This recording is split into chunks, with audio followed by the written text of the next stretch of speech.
doing a new thing. I like to go back and review some of the games that I play. So I guess I should start off by saying I just recently joined a team called NSF Esports, Never Stop Fighting, and we play in a league called Oracle.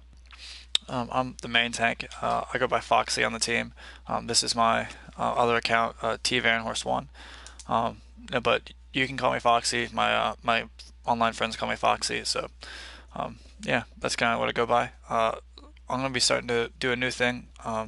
When we had our first game last Saturday, and I'm gonna do some review of it. I'm focusing. First, I'm kind of focusing on myself, making notes of what I could be doing better.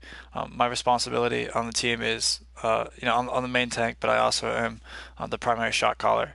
So I'm gonna be looking at it from that perspective. I'll also be doing a little bit of a review of the other players on the team if I get a chance.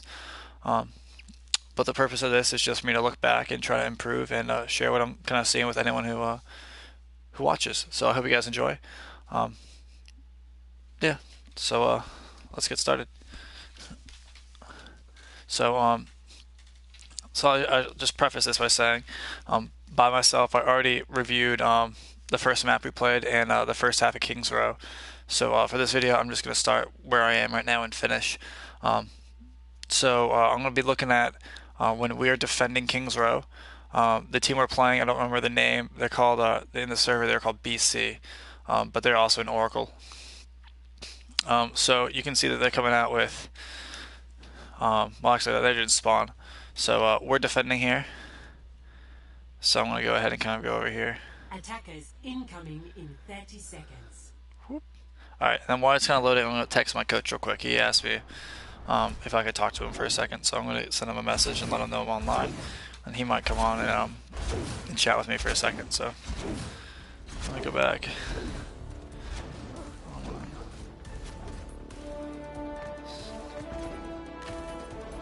All right, perfect. 3, 2, 1, fighting! Alright, so right away let's see what's going on. So we're playing Reinhardt, McCree, Hanzo, Ana, Lucio, and Diva. And they are playing Reinhardt, Genji, Reinhardt, Zarya, Pharmacy with a Ana and a Genji. So the win conditions for each team is very different. So clearly, we are trying to create. What we should be doing is trying to create some sort of angles. So since we have McCree and Hanzo, what I would probably be saying is that the McCree. I'm probably just flashing the door right here, but I'm gonna quickly back up and end up being here. So our McCree is probably going to be taking this angle right here. Playing main with me. And then our Hanzo is probably going to want to be taking an off angle. Maybe poking through right here, and then coming up, and then kiting through here, or he could be on this high ground.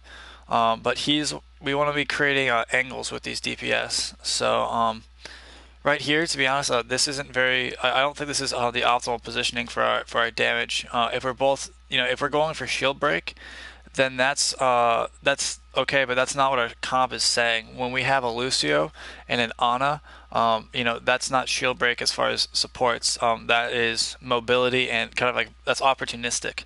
And then also we have the Diva, which is not the strongest shield break tank. So but she's very mobile, so our comp is based on mobility and range. So we want to be playing. We're playing for picks. We're playing for. We're not playing for ults. We're playing for getting pickoffs. So in order to do that, really we want to be setting up a crossfire to create multiple lanes of danger, which we're not doing right now. So that's something that we could do better. On the other side, it's very clear. Like they're doing sets of two. So they have the Reinhardt and the Zarya. So very strong tanks. That's just their job is going to be to just punish me. And that's going to be a lot of pressure on the front line that the Diva really can't mitigate. She can eat fire strikes, but as far as Zarya charge, that's going to be going right under my shield. So they're going for a lot of pressure on the front line. Then they're going to be going for a pharmacy. There's a really high skybox right here. So if you can play, I know like far as like you want to play like right about here. as a pharmacy. The skybox right on the sign is pretty tall, so you can get up to I think right here. I think this is the height of it, right here. So you can get up here, and then this is a very and then you can kite. So they're playing that corner. So that's what they're looking to do. Then they have the nano blade. So they have two combos. They can have a barrage into a or into a grav. So that's a pretty good combo right there. And then they have the nano blade. So they're kind of playing. They're playing for ults. So really, with the pharmacy, we should be with Hanzo, Ana, and McCree. We really should be. Well, with the pharmacy, we should be able to put into the diva. We should be able to put a lot of pressure on that, and mitigate that damage. And then the Genji is just gonna be looking for his ult. He's not. He really shouldn't be looking. He shouldn't really be getting any pickoffs on our team. Um, so he's just looking to charge his blade. Ana's just looking to keep the Genji alive and then pocket the tanks, and then the pharmacy is looking to just put up pressure on from, put pressure on high. So the comp we have actually is pretty good against this, I'd say. If we had a Widowmaker instead of a Hanzo, that would be better against the pharmacy. A Zenyatta might be better to put a Discord. A Discord could really mess with the pharmacy, but for a McCree and a Hanzo and an Ana and a Diva, that is a lot of pressure that we can be putting on the pharmacy. So the thing is, when you see a pharmacy, you don't really want to go for the Pharah necessarily. Like you can, that's fine. But if you can pick off the Mercy, that's stronger than targeting the Pharah. The Mercy has, the Mercy has, I don't know, with the Pharah pocketing the Mercy, the Pharah is going to be pretty healed up. But if you can if you can target the Mercy, that might be the easier pick there. Depends on who's out in the open though. Because probably ideally, you have the Pharah playing like right here, and then the Mercy's hiding behind this building. You don't get a chance to shoot her. But, anyways, we should be able to put a lot of pressure on that. And then my job is as the main tank is just to absorb the damage from the Rhino and the Zarya. I gotta be very careful with my shield because it can be obliterated by the Zarya very quickly. And then on McCree is just his job is to and if the Genji dashes somewhere he shouldn't, flash him, put pressure on the Pharah, and then. Really what we should probably be doing right here is really putting a lot of pressure on that pharmacy and not letting them get any value. That's probably what we should be focusing on between our Diva, our Ana, our Hanzo, and our McCree. That's probably the weakest part of their composition because we have a pretty good counter against it. So let's kind of see how it plays out. Alright, pharmacy in the air, tagging up a little bit, half health. Genji just deflect. Okay, so we see the pharmacy and we immediately decide to kite back. That's fine. That's fine. For the tanks, but the problem here is that when we all kite back, what angle is there to shoot the pharmacy? Like you're looking at her like from the ground. Like let's say like McCree's looking here, Hanzo's looking here. So the Pharah can really just sit right up here and be pretty safe. She's playing around statue right now. Let's see where she kind of goes. This is dangerous. I'm not sure. This is very dangerous. That opportunity to kill her right here, but she kind of gets out of the way. So she's playing here. So we should right here. What would be ideal would be if we need to be split up right here because right now the Pharah just has to pin us in here. We're kind of pinned in, so we don't have any angle at her. So look at they're getting all this space for free right here. This is kind of a worthless rotation from them, just wasting time to be honest, because we're giving them the space. But they're gonna take it eventually, I guess. So we're playing very very scared of this pharmacy. I also kind of like notice I don't have my shield up at all. I'm just saving shield, so which is like, let's see, is she tagging us really? Putting some shots out on the back line. I'm kind of just looking around. I don't really have an idea what's going on. I should be having my shield up, kind of helping us ping this this pharmacy. But to be honest, like this is the problem here. I think is that like our McCree and Ana are already like forced out here. Like there's no like we're basically down on McCree right now. He's not going to be able to contribute to the fight at all. And that's just from the pharmacy, and so she's just taking this space for free and just peeking this corner and popping us. And that's the problem here. So what we should be doing is once we saw the pharmacy, we should send our diva and our I'd say diva and Hanzo or diva and McCree.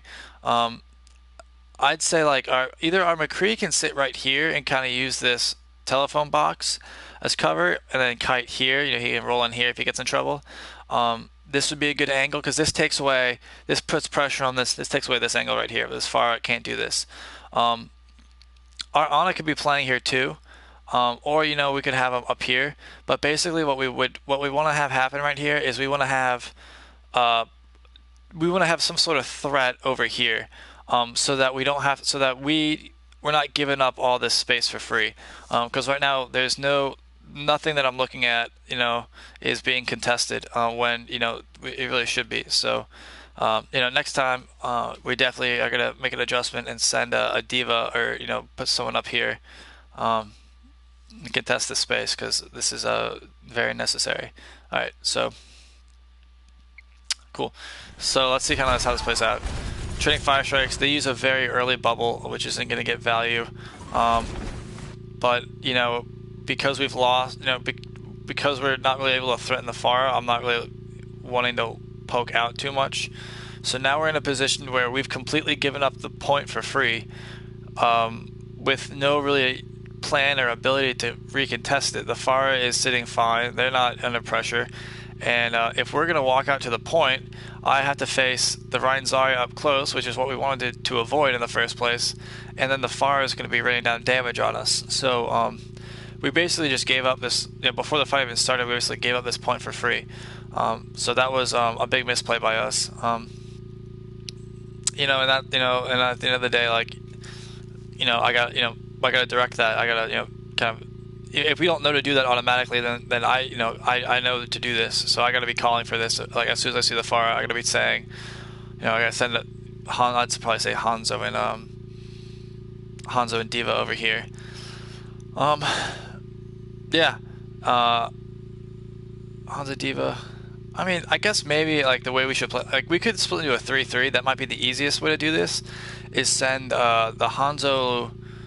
We could do either a 4-2 or a 3-3. We could send the Hanzo, Ana, and Diva over here, because Ana doesn't mind being right here, because this angle right here is perfect for her.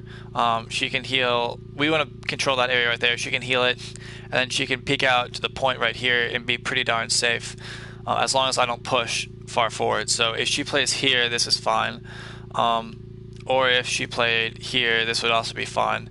Or if our Hanzo played here, this would be fine.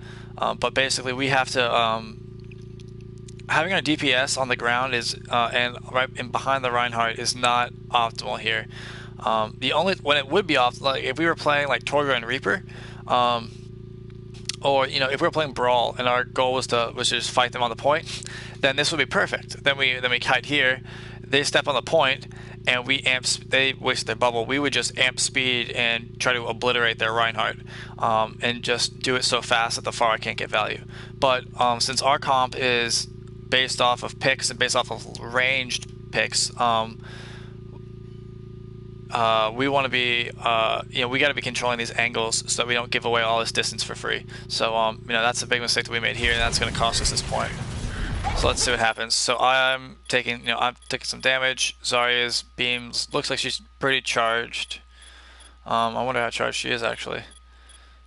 There's a way for me to look at that. Let me remember. There we go.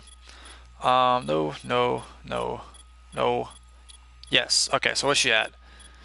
65. So you know that's pretty charged up. That's right where she wants to sit. This is like shield melting range right here. You know, once you get to like 50, 60 charge, you know, it becomes very difficult for me as the main tank. So and she's like right up close. So right here, it's like their Reinhardt, like our Diva really can't contest their tanks at all.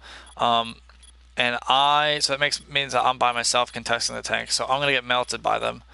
And you know that's just not good. We kind of have a lot. Yeah, we lost our win condition. So one of the things I'm actually going to be doing right now is making notes for myself. So I'm going to take a pause and write this down so that later on I can remember this. So I'm just going to write. So I'm writing defense. I already titled it Kings Row defense. I'm going to say we're playing. We are playing. I'm sorry, this is probably kind of annoying to hear me like write this down, but you guys, it's gonna be like we are playing Kings Row. And it's gonna be like, what the fuck? You guys that slow? I do. I'm sorry. All right, we are playing. Um, range. We give up. We don't control angles.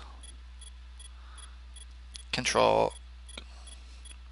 I want to say high ground and angles because it's kind of both. Ground and angles, and give up the point. The point for free.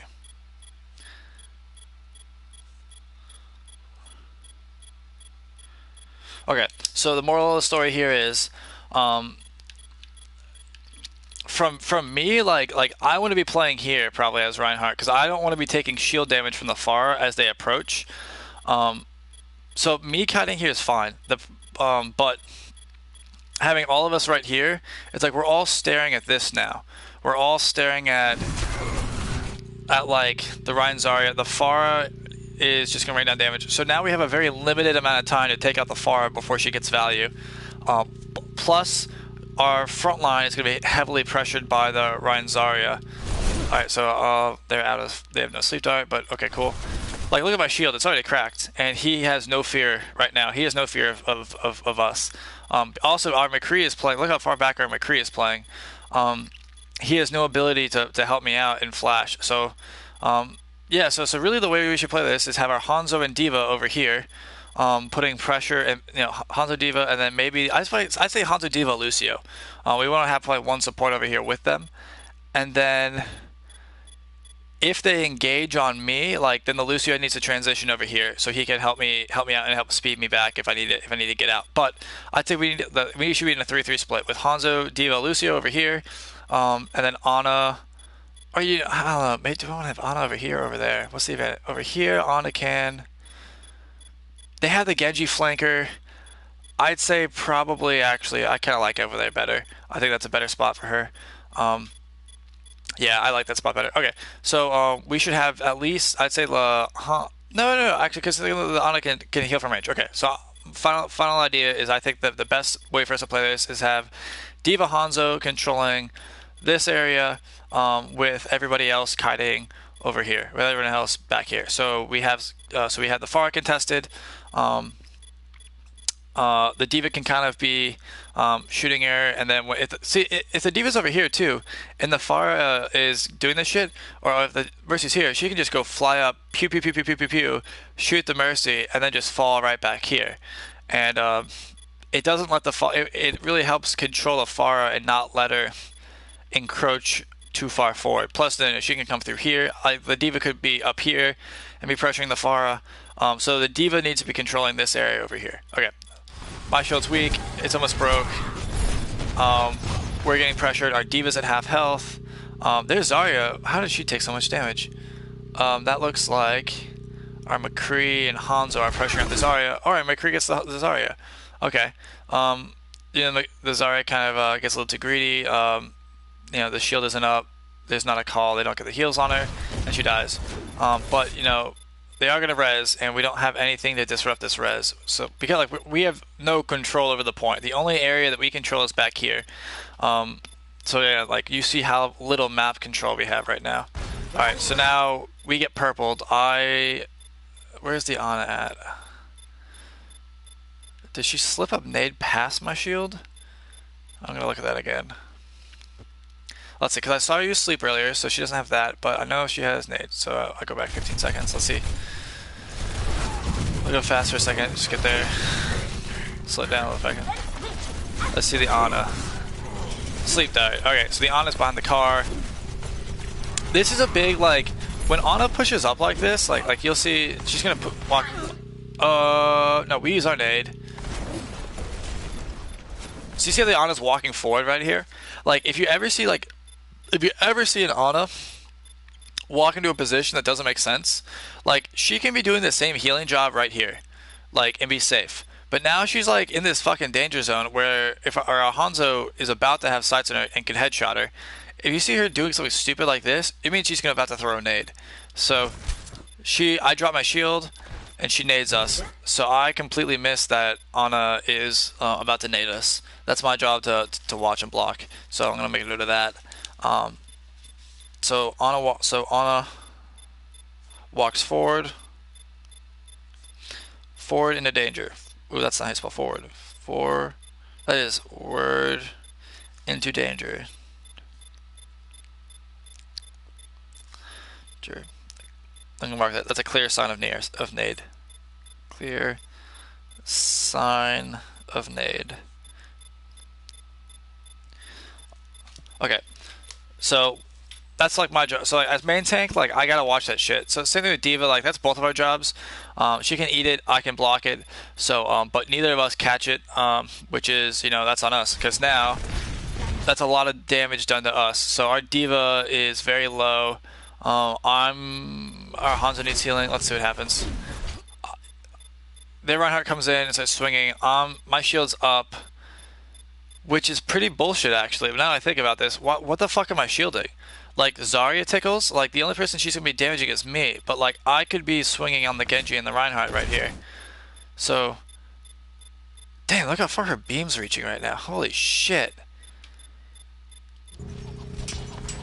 She's pushing us back, so that's a far reach. Look how ranged that is. I didn't realize. Good lord, that is far. Okay, so but like I gotta be threatening the Reinhardt to some extent, or else he's just gonna be completely bullish. Like, yeah, like I gotta put some threat on that Reinhardt, but I'm not really able to do it because the Zarya's charged up and my shield's almost broken and I'm at low health. So now we're getting poked out. My shield breaks. They missed their nade. I think they just threw another nade. I just saw that. Yeah. So they missed their nade, luckily. But look, like look at us. Like we're all so low. I'm like 100 health. Our Hanzo's lost. What is that? Like 75 health. No, that's gonna be no. Let's see. Is that 50-50? 1, 2, 3, 4, 5, 6, 7, 8. So he's lost 25, 25. So 50, like maybe 60 health. Whatever. All right. So I'm probably like 150. Hanzo's lost health. McCree's half. Anna's critical. She's 1, and then our D.Va's below half. So this is very, very dire. And the only person who's low on their team is the Pharah, who is going to now kite behind the building and is now safe again. I decide to just go for a Hail Mary charge, and I get yelled at this from so my coach is like, dude, like what the fuck are you doing? And so I guess I have two options. Really we have two options here. Like either we can just do some sort of crazy suicidal like kamikaze play. Like the only way that we're getting out of this is, well, we almost have Nano. Like to be fair, like I think he's right. This doesn't really have any like real value here. Like what we could have done is played for Nano. That would be the smarter play, I'd say. Even though they're coming up on rush, we could have played for Nano and tried to swing the fight off of that. Plus, if we stay grouped up, I'm pretty sure our Ana has a nade available coming up. Yeah, this doesn't make sense. I panic. I'm like, holy shit, I'm 1. Our D.Va's 1. We're all so low. I'm just going to charge it and see if I can get a pick. I don't. Reinhardt finds our McCree. I charge, get nothing. I'm about to die. I get killed because fuck me. Useless charge. I just go for like basically like a suicide play. And then our Ana gets poked up by the Pharah, and they don't have to use any ultimates to win this fight. They're just gonna finish this off, unless the Pharah just does something stupid and wastes barrage. Let's see. Stall.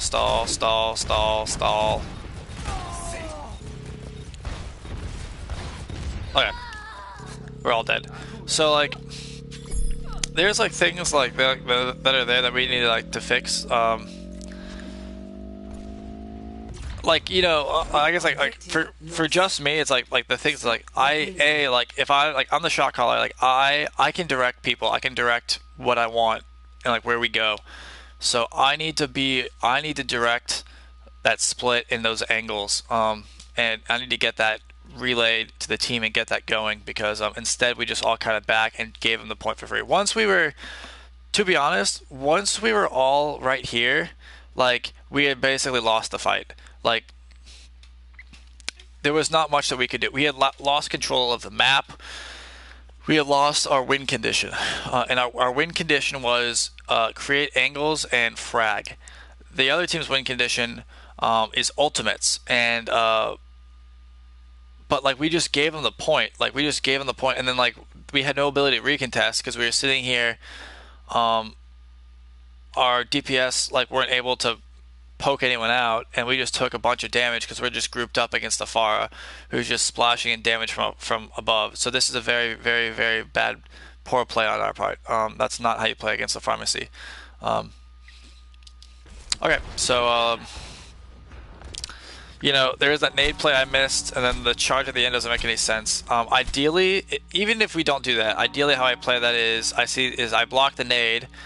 Um, and then once I notice that they don't have a bubble, and like I gotta be taking like little like swings at the Reinhardt like when it comes forward. Like I gotta be doing something just to like make him feel some sort of threat because he has absolutely no threat on him. Because like I don't feel comfortable threatening him because I have the Zarya raining down on me, and then I don't want to get a nade. I don't want to get naded. So like it makes sense that I don't want to swing because there's a lot of pressure coming forward. But I think I have to. I think I have to. I can't just let him just run over, like just bully us. Um, so ideally, yeah, there's lots of things that we could have fixed there. As a team, we got to play that differently. We got to control angles, control sight lines, and then as an individual, I got to direct that, and then I have to, there's some other misplays. I gotta be watching. I gotta be watching the honest positioning because that was very obvious she was gonna nade, and then I gotta be putting some sort of threat on the enemy Reinhardt just so that we can actually be doing something. And like look at the he almost has shatter up, and I'm at 43%. I wasn't even throwing fire strikes because I was playing so passive and so pussyish. I don't know how like I should say it, but like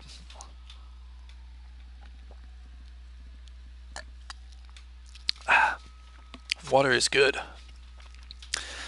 But I didn't really get much. I didn't get anything done there, but none of us did.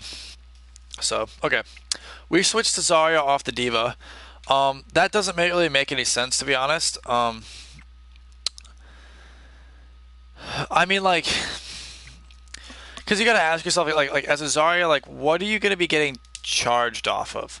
Like you want because like you're gonna get charged off of linear fire. Like yeah, like I guess like you can get charged off of I guess that's not the best question. It's like I guess like you can get charged off of the rockets, and you can get charged off the other Zarya and the Reinhardt. So like there's stuff to get charged off of, and like this isn't a bad map for Zarya, but I guess like what are you gonna threaten? And it's like if we're gonna run Zarya, then I guess like what that tells me is we're gonna give up on the pharmacy, and we're gonna go for your front line. Now that I guess that's okay. Excuse me. But if we're gonna do that, then I would say like, I mean, I guess like that I guess like we could try to bully the front line here. Um, uh, okay, but then we gotta play like that because I mean, I guess like McCree and Hanzo are pretty good for shield break. Hanzo's not like McCree's not the best, but Hanzo's pretty good for shield break. If we're just gonna try to win the shield war and run you over, then like okay. But like I don't know because but then like we're gonna I don't think that's no. Okay. If we're gonna play the shield break game, then I think this is still a bad idea to run Ryan Zarya because the Pharah, if we're gonna focus that either we're gonna poke at the Pharah and lose either we're gonna poke at the Pharah with the McCree and Hanzo, and then let's see. I don't know. I mean, like our comp's pretty like is actually like pretty good here. Like we should be winning. Like we should probably be like our comp's probably better than theirs. Like they have Nanoblade, they have Grab, like they have Nanoblade, they have Grab and Barrage, but like honestly, like Pharmacy here, like that like should be shut down pretty easily by McCree, Ana, and Hanzo. So like I guess like the Zarya swap isn't a bad idea. Like I guess if you want to give more frontline support, I guess like that's the thing. It's like as if you swap out the diva, what you're saying is um, our back line can put pressure on the Pharah, but we need more support on the front line, which is uh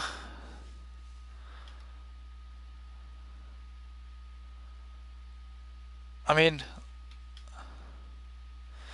that's fine. Like really like we should be punishing them for having like their DPS like lineup kind of sucks. Like Pharmacy on King's Row sucks just because like there's so little places like the skybox is really low most of the time. And it's pretty easy to poke it out. Let's see how this goes though. Okay, so I'm playing Gates because what the fuck? Oh, you're not all here? Let's see. One, two, three, four. Do we have people that got shit spawned? Ah, here's a giant misplay on my part. So I do not catch that we have people who got shit spawned. I'm playing in the danger zone. I'm all by myself. I'm playing here. I was like, let's hold gates. This is like probably like half all like no, this is like all me. So like here like, I call like let's hold gates and not realizing that we got shit spawned. Let's see if I charge out of here. Please charge out of here. Please charge out of here. No, you're just gonna feed. You feed. You feed. You feed her. Wow, holy shit. Oh man. Okay. This was so like I can just tell you kind of what my mindset was. Like we got this was a very bad game, and I kind of like had hit panic mode, and I was not thinking, and my brain was not functioning clearly by the actions that I'm taking. That's like a bronze level play right there. I mean that's just very inexcusable, and the Pharah gets the barrage, so like whatever, but we shouldn't even be fighting this. Like this is a waste. We should have cut like that's my call too. So like this is a waste in that feed. The barrage was unnecessary, but whatever. So now we gave that up for free, and then I make a I make a horrible call, and then we give that up for free. So let's see. Let's move forward. Okay. Damn. Sorry, Lucio goes back to get us. Our Zarya's kiting. So this is, but like, look at the position like that we're put in now. Like this is horrible. Like we're fighting. They have 4 minutes and 21 seconds, and we are at last fight. That is really bad. And they have almost every ult up except for excuse me barrage. They're gonna get their grab up in this fight. On the other hand, we have all of our ults except for Grav. So but we don't have any like clear combos, right? They have the very clear combination of Nano Dragon, and then they can even Valk it. Holy shit! They can basically make an unkillable Genji. So if I was them, um, the way I would play this is like fuck beat. Like you'll kill them through beat. So I would just, I mean, if I was them, and I knew that we had beat, Nano, Deadeye, and Dragon, I wouldn't give a shit. I would literally just be like, yo, fuck you. As soon as I'd say right here, I'd say as soon as possible, like, I would just, I would Valk, I would Nano the Genji, and he would go and murder your whole team. I don't care that you have beat. I don't because that will go right through beat. If you damage boost that with Nano, I mean that it will just cut right through the beat. So let's see how they play it. That's how I would play it if I was them. And then in the midst of that chaos, then you just drop a shatter. If that doesn't work, then you definitely got rid of our beat. And then you might get rid of you definitely got rid of our beat.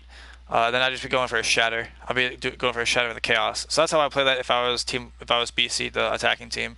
If I'm the defending team, and we've tracked these ults correctly, we know that they have Nano, We know they all that shit.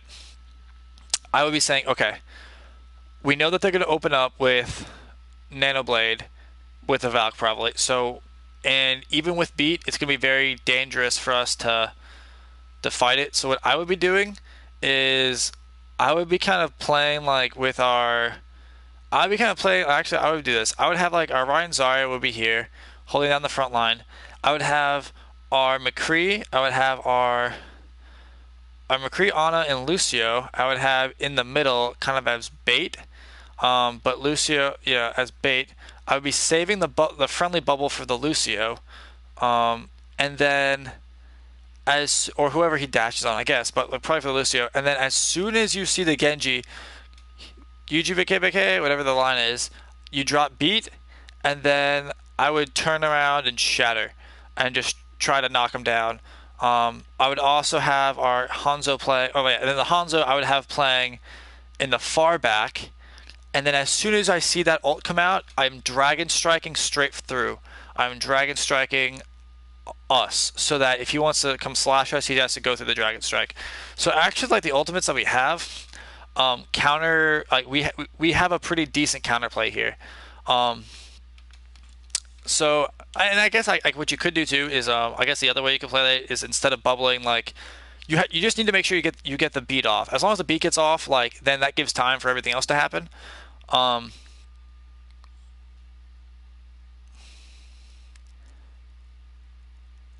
I would probably say I think you can get the beat off before he kills someone with the blade, right? I don't know. That dash is pretty quick.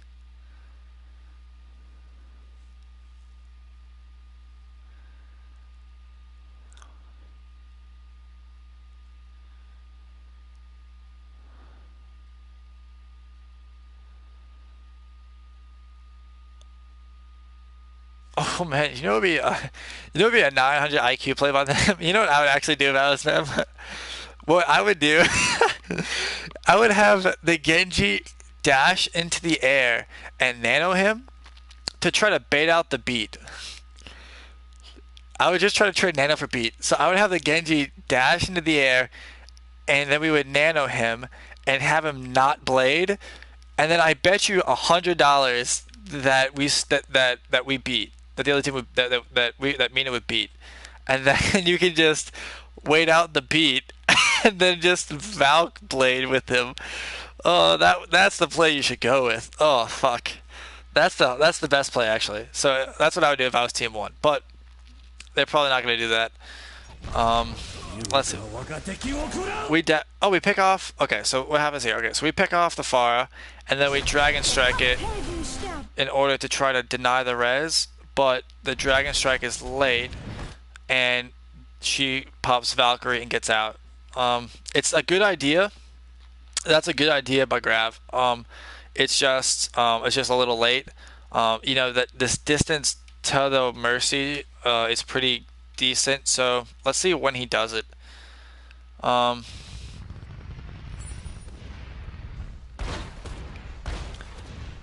Does he get a headshot on her? Or does he double tap her? Let's see.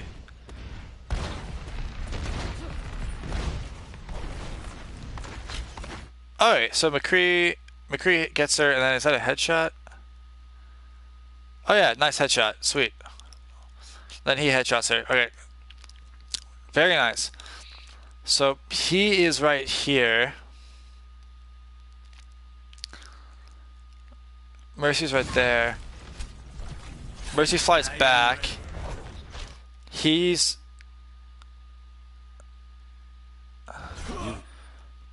I guess he actually pops this as soon as he sees her go for the res. Like, she starts the res and he's popping this.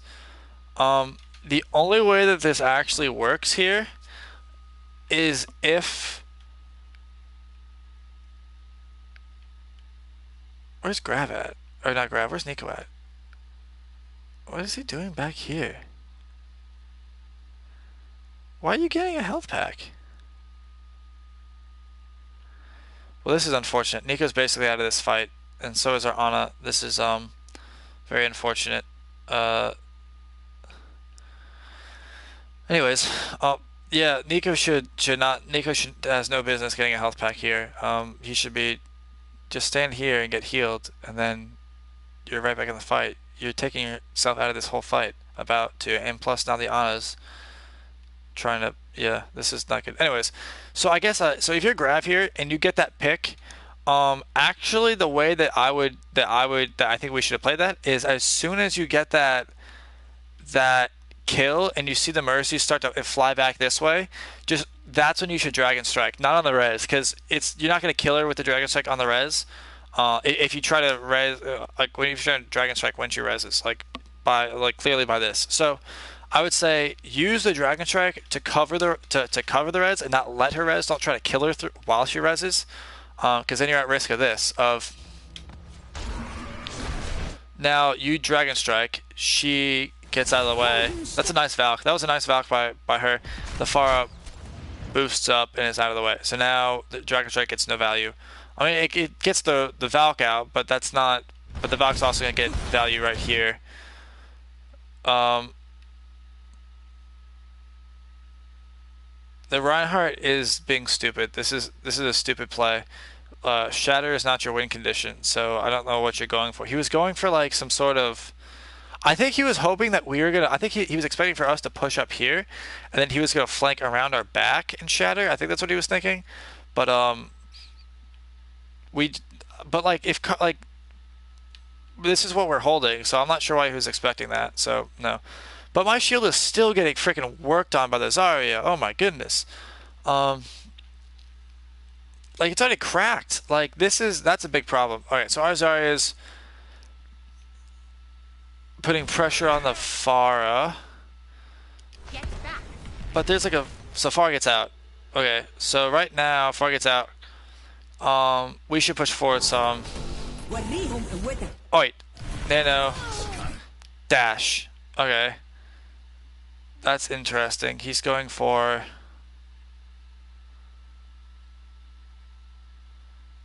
What the fuck? This is so. This is fucking weird.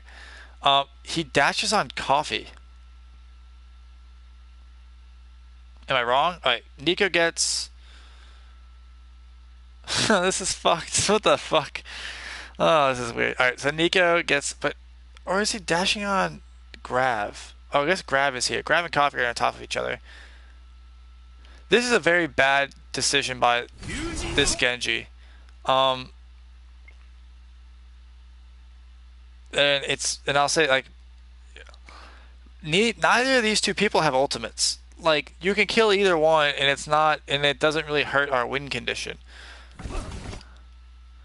So interesting. So this is actually interesting. I want to see when beat hits. So actually he misses his first. No, he hits it. He one shots Bruce. Bruce is dead. Before beat can hit. Okay, so let's think about this.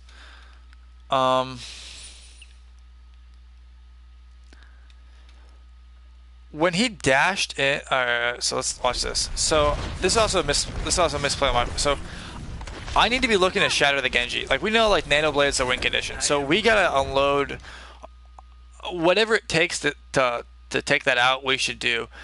I would say, like the way that this fight should work out.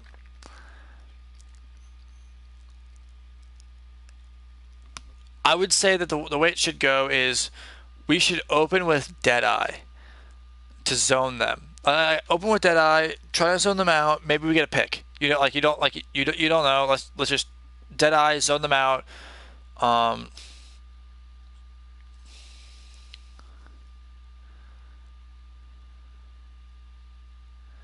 Like what other value is Deadeye gonna get?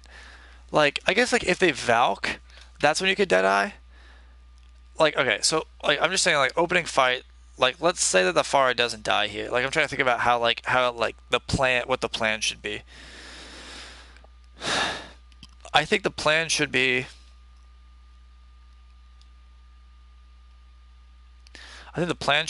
when they Valk, we Deadeye to zone back the Pharah, to zone back a Blade. When they Valk, we Deadeye. That zones them back. Like that would zone them back. I would use Dragon to cover a Blade. Um, like if Hanzo's sitting like back here, like near this mini, like he can still be poking, like he can still be poking out, or like, or if he climbs up, he could be climbing up, like climbing up the wall and firing a shot at the Pharah. Um, no, if he's like right here, like he can still like contest the Pharah for a large part. And Nico and Bruce can kind of do that, and plus we have Deadeye to like kind of zone her back. But I think that you would want to play with I would think you want to play with Hanzo back here, because if they have Blade, the Genji's not going to flank, so you're not worried about him getting picked off on the flank. So I think what the plan should have been was put Hanzo here, and as soon as he sees the Genji get nanoed, Dragon Strike. Just cover it in Dragon Strike. And then that would put the Genji in a very difficult position where he's having to now blade into a dragon. And then we can also use beat. Unfortunately, the beat doesn't get out fast enough. All right, let's see how this happens. Um, Deadeye, I would say just use Deadeye to zone back the Pharah. I think that's the best idea. I think that's the best way to use it. All right, so whatever. So we use Dragon to try to cover the res. That makes sense. Um, not I actually like the problem here is that the Pharah has nothing to do with the win condition. The Pharah already used her ultimate, so like the Pharah is not going to be the swinging factor here. So trying to even kill her with your dragon is a bad trade. Um, so this really doesn't make sense. All right, so whatever. All right, so dragon doesn't get value. We Valk.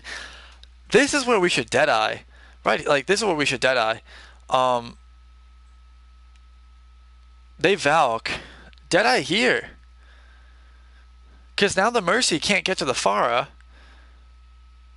and then like you can either the Pharah's gonna get picked off, and then if she does that, she's dead. Like Deadeye would have been the move here. Deadeye should have been for Valk. Um. Anyways, they nano the Genji. I would say like right here, like we need to be. This is where the dragon. Like what if you dragon strike this? Like what if the Hanzo's even like right here and the Hanzo dragon strikes this? Or the Hanzo's like the furthest one back. Let's say the Hanzo's here, and he dragon strikes this. Dragon strike right here. Like the Genji's like is gonna have so little room to work with. Like he's gonna be under. So the dragon would be a really good thing of his own.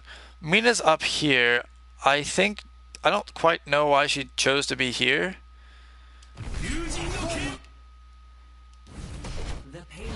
Oh my goodness. This is what happens. Oh, this is very, very bad. Mina's up here and decides to drop the beat. I don't know if this is an accident or what, but she jumps from here to the ground to drop the beat. So by the time the beat gets dropped, it's too late and Bruce is dead. So the beat does not get value. Bruce is dead. So we lose out on our nano. Let's see what happens here. Shadow comes out and gets nothing. That forehead, what are you going for here, buddy? Why don't you just wait for my shield to break? What's my shield at? Let's see.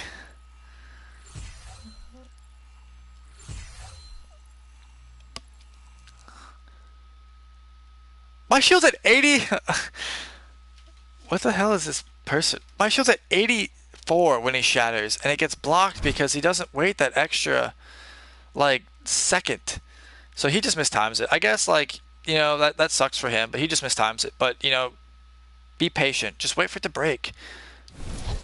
It was literally about to break. So now I'm like, holy shit, Shadow got blocked.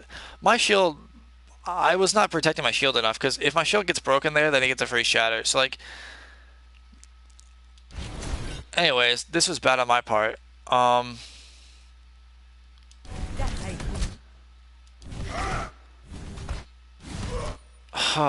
What am I doing?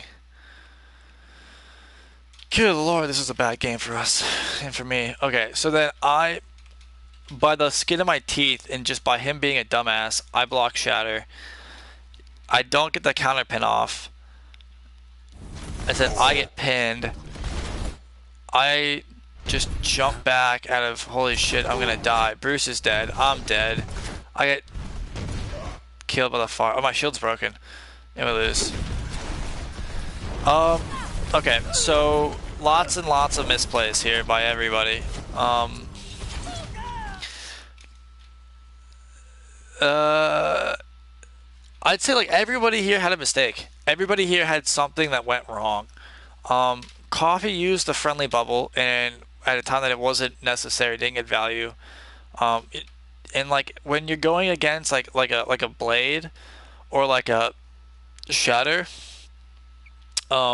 and or like a like that's pretty impactful because that bubble can be the difference between the beat getting canceled, and the beat landing on someone and not. So, you don't want to do that. Coffee should have saved your bubble.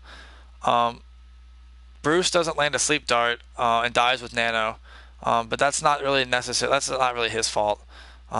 He just gets deleted. Mina falls on her beat and doesn't get it on Bruce. Nico doesn't get any value out of his Deadeye. I think he gets a pick. No. That was Grav. Grav gets a pick. Nico gets doesn't get any value out of his Deadeye and was kind of in a poor position for a lot of that fight. Grav, oh, he wasted his Dragon Strike. He got a nice pick, but then he wasted his Dragon Strike on someone that it really didn't make a difference for. And then I let my shield get fucking worked on, had poor shield management, should have gotten shattered, and then didn't countercharge. I had no countercharge. So it was just like, you can see like how poorly we played that and how abused we were. Like that was a very, very bad game. Um, but like you can also see I think the thing is like it's not like the other team just completely like outplayed played like above and beyond and just was like world class. Like we lost that like we just made bad decisions, had bad plays. Like that was the worst game I think we've played all year.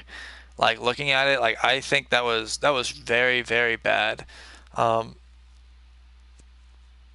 that's some fundamental Overwatch shit that we have no business fucking up. So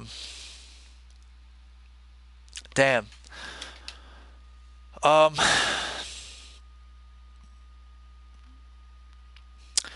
I guess my notes to myself is the biggest thing that I'm saying for myself is like we don't.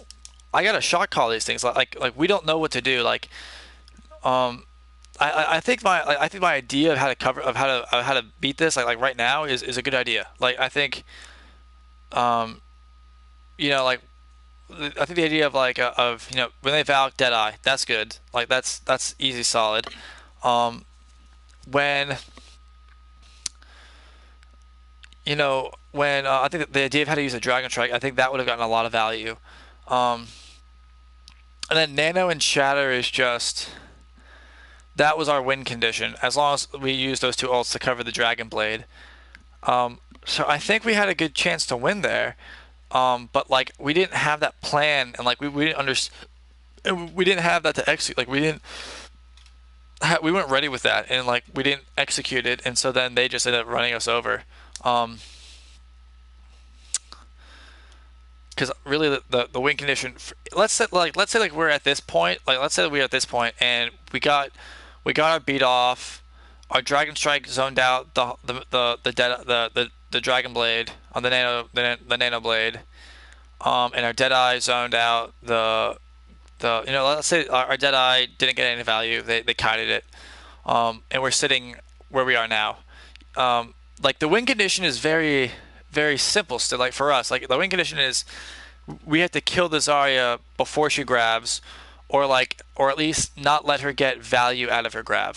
And we have Nano and Shatter, so like we have a very clear win condition.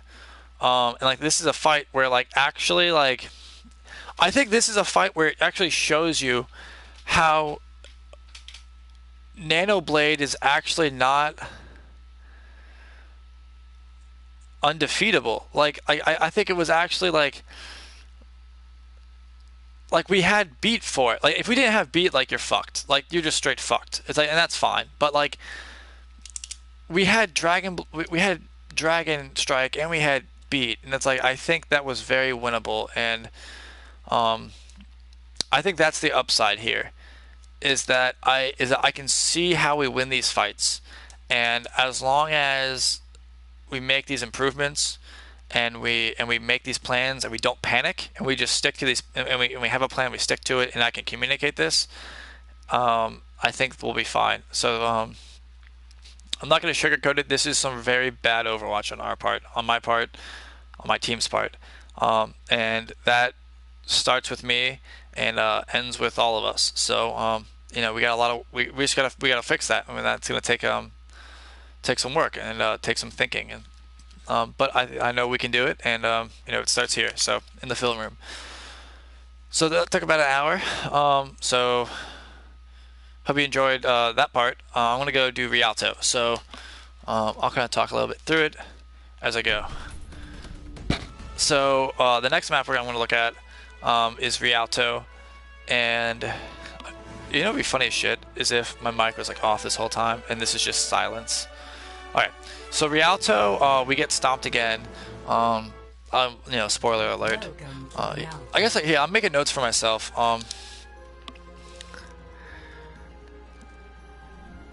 Ready I for guess like battle. the two like for myself, the biggest thing is like one, it's like I can't panic. Like I can see panic in some of my plays, but it's like I think like, the number one thing is like the one thing is like the number one thing. I think the number one thing for me is stay calm, stay true,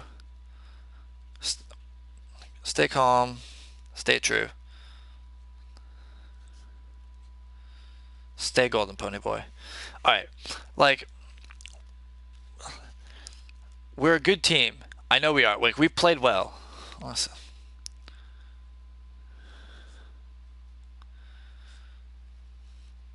I'm gonna say it like I'm just making notes of myself. We're a good team. Play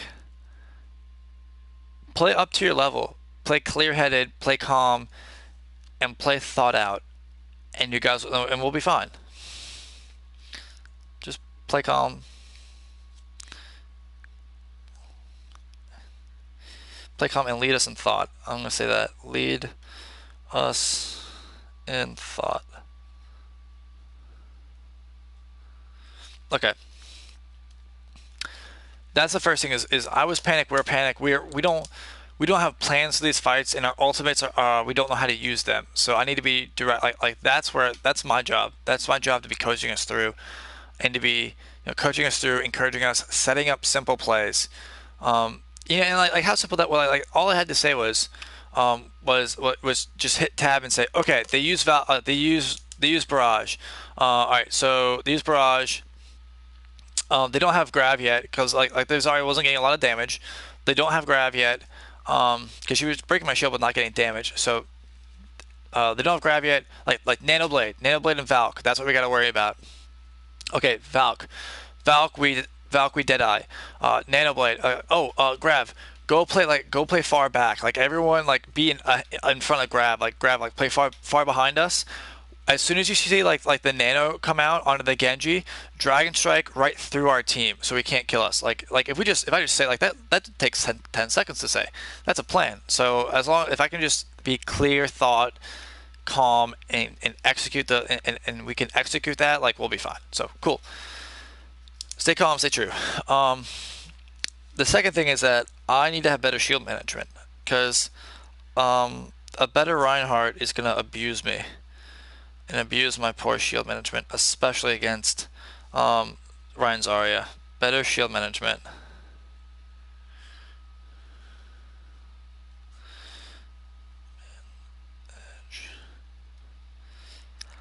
I think it's If the Zarya's gonna, I'm gonna write this. If the Zarya is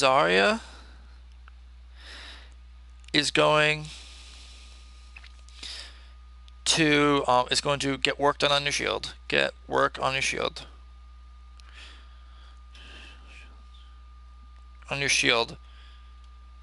Make sure she has to be in danger for it. Or at least the other Reinhardt shield has to be in danger for it. She has to be in danger for it. Or at least the other Reinhardt shield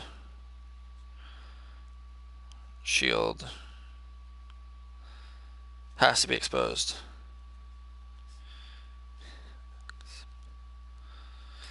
Too many times I think I was shielding at the corner and she was just getting free.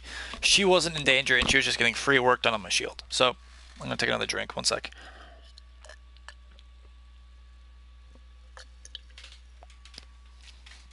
Ooh. Ooh, excuse me. LaCroix are good. Yum yum yum. Okay, so I was a little I didn't do a good job. I wasn't calm. I was playing scared. I was playing panicked. So Dan comes into the game. Morlos and Chobi come into the game, and I think Bento comes in for Mina. So we have everyone swaps out except for me and Bruce. So new faces, new attitude. One thing I love about Dan is he comes in the lineup and he's like a little jump start. Like we were pretty boo boo kitty right there. I was pretty boo boo kitty, and he comes in and he does a really nice job of picking the energy up. And that made a big difference to me, and so I really appreciate that about him. So let's kind of see how this plays out. Ooh, my bad. Are we in an attack? No, we're on defense because I remember how this went. Okay. So we're on defense. Let's see how we decide to defend this. People often ask me to explain escape velocity. People often ask me to explain escape. People often ask me to explain escape velocity. Dan, stop spamming. Oh my god. Okay. So we are playing. So let me go ahead and start a new page of notes here. Let's just talk about the comp. So new page of notes. This is Rialto. Defense. Defense. Okay. So let's watch this. So look at the comp. So let's look at us first because we're in defense. So we're playing Orisa and Sigma. So that's pure shield break and poke. That's shield break and we're gonna poke you out. Now here's a problem. We're playing Junkrat and Ash. Junkrat is best on points on corners. So like the thing with Junkrat is that he gets value when he can bounce his when he can spam you. Good lord, I'm sorry. I do apologize for my rudeness. Junkrat gets value when he can spam you around corners. When he can spam you around like because like he can bounce you off of walls, like or bounces like things off of walls. So he gets value in tight spaces. So when you think about Rialto,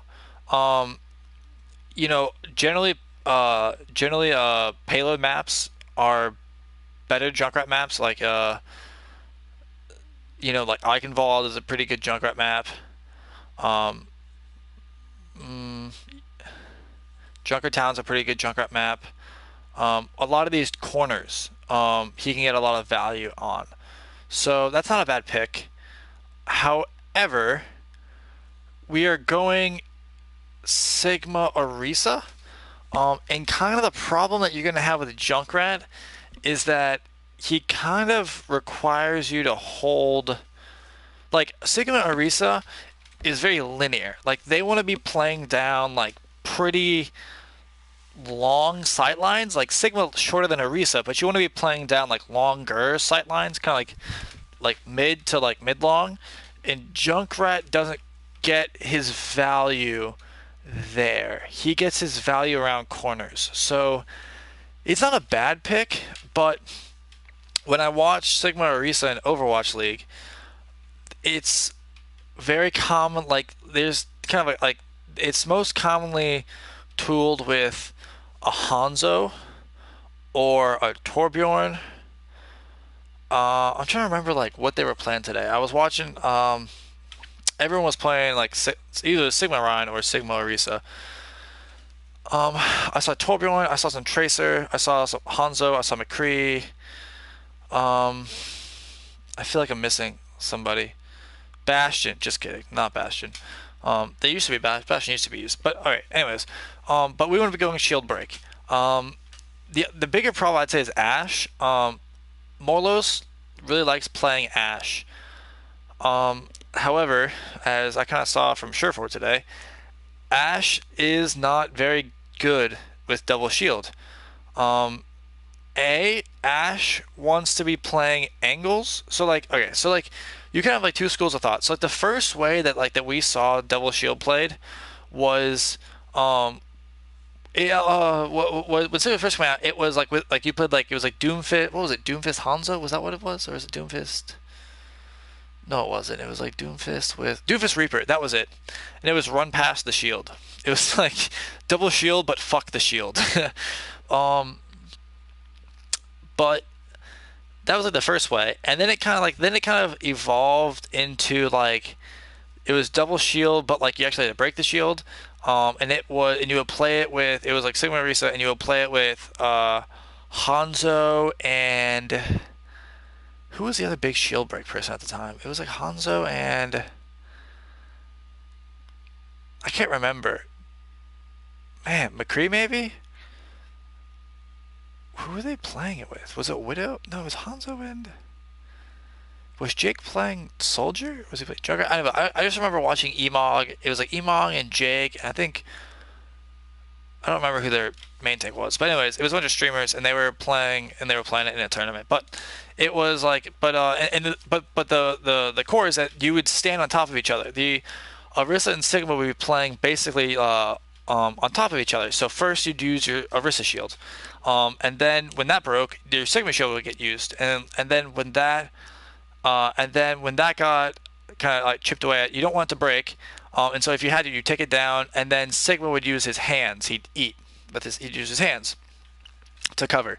And then if that doesn't work, and then you know, and then anyways, so you're trying to cycle through your shields, but let's say your Risa shield breaks, and then your Sigma shield is lower. It's about to break. The next thing that happens is that Sigma would use his hands, and he would just walk 3 feet in front. He walk 3 feet forward and go in front of the Orisa, use his hands and cover the team, and then he would use the Orisa, and then the Orisa shield would be back up by the time that would happen. Or let's say it wasn't, then the Orisa would fortify.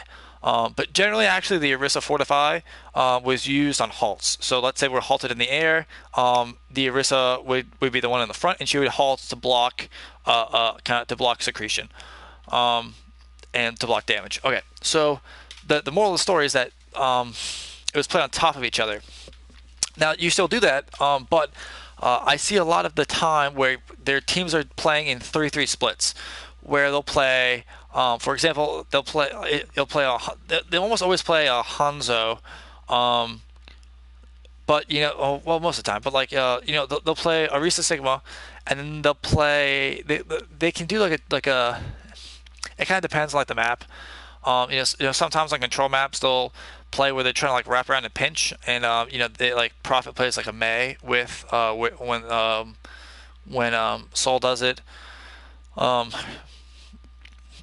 Anyways, the point is that there's another the new style of it is that you do a 3-3 split where the Orisa will play the main angle, and she'll play with like one of the DPS and one support, and then the Sigma will play another angle. So let's say that the Orisa sets up here. So we like setting up here because this is you get like you have this sight line. This is a good sight line. You can get halts off the bridge, but like if you get in trouble, you just kite in here, kite, get shield back up, put it down, shoot, shoot, shoot, shoot, shoot. You know, shoot, shoot, shoot, shoot, shoot. My shield breaks, fortify. If that goes out, I kite, shield back up, shield, shoot, shoot, shoot, shoot, shoot, shoot, shoot, shoot, shoot.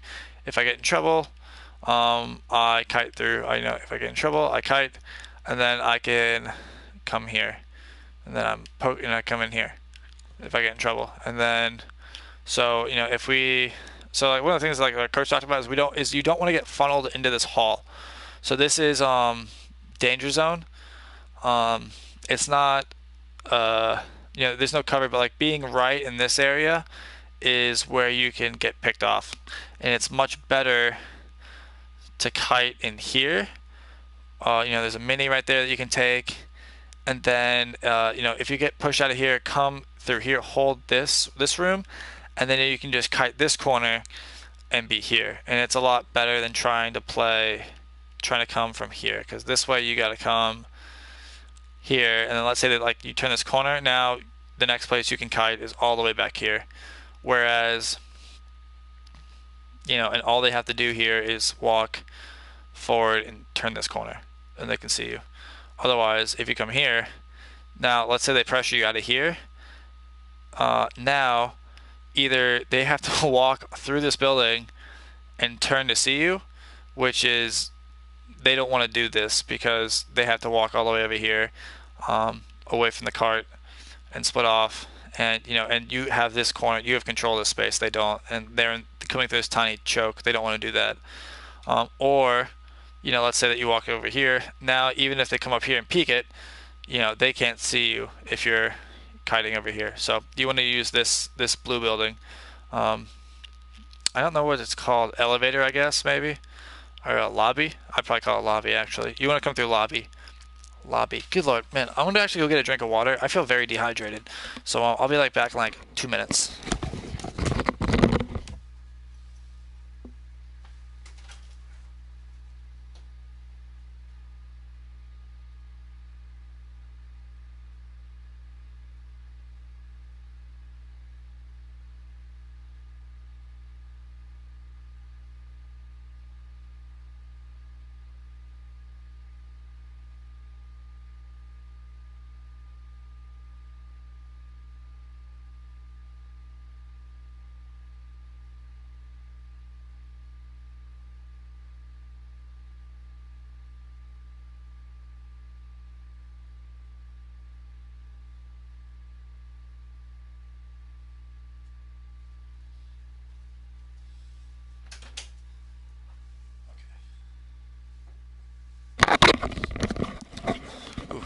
All right, I got my water and I'm back.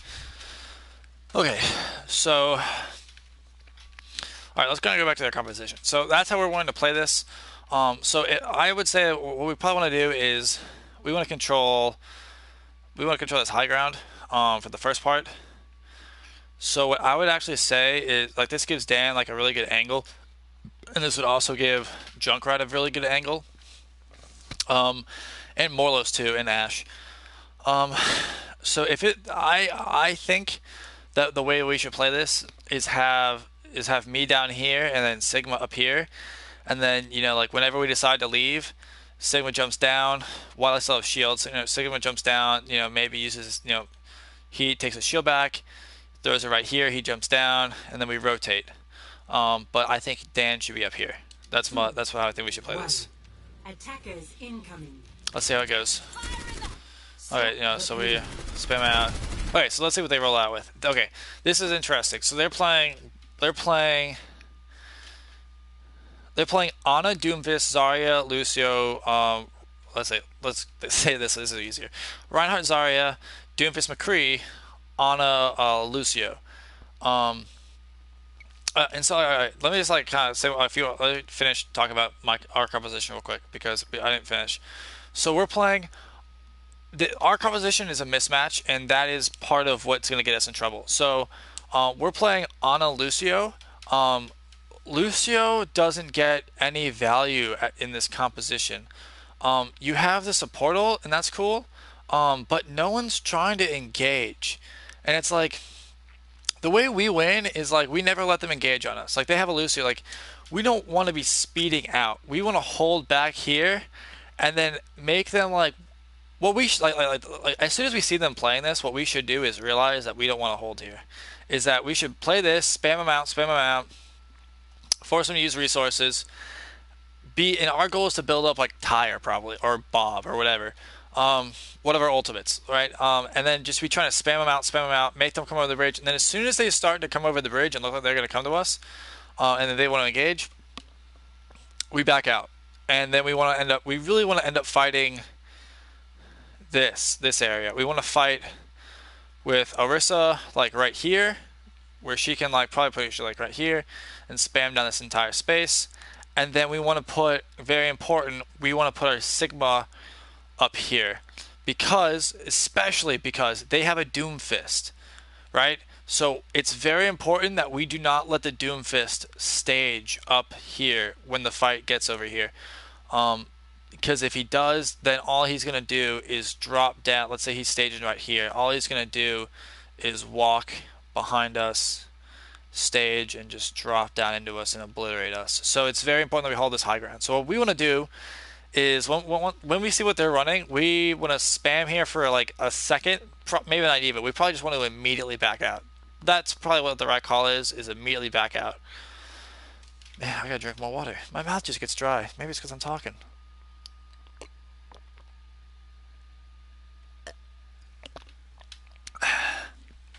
So we don't want to be here.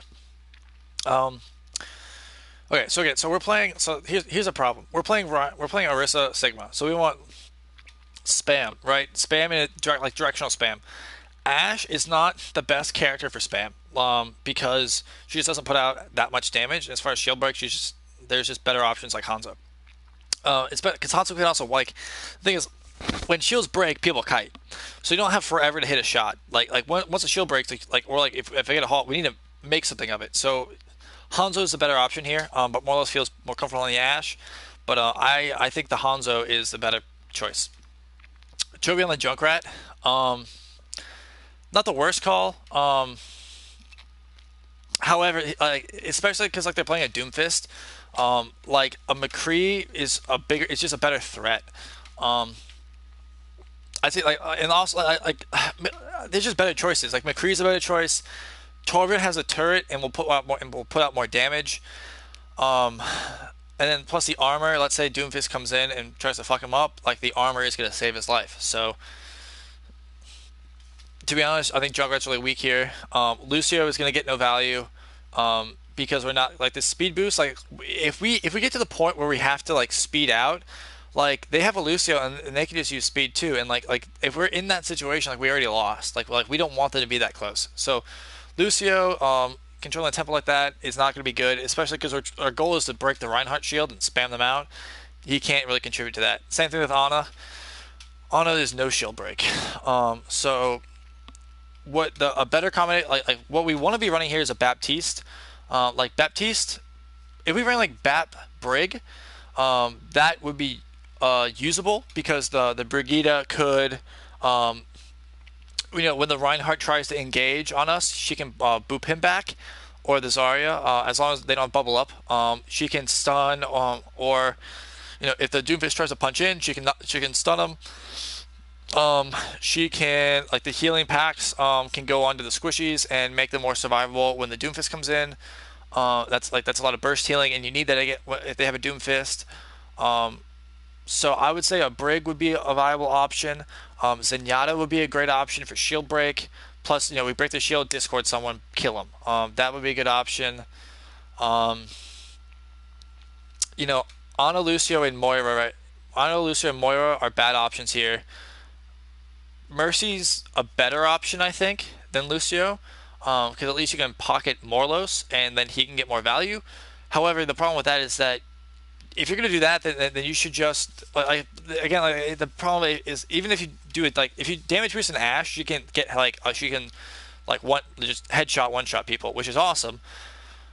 But we're not going for like for that. We're going for shield break. So our composition is a mismatch. Our supports don't match with our supports don't match our damage, and our damage doesn't match our tanks. So our composition is not optimized.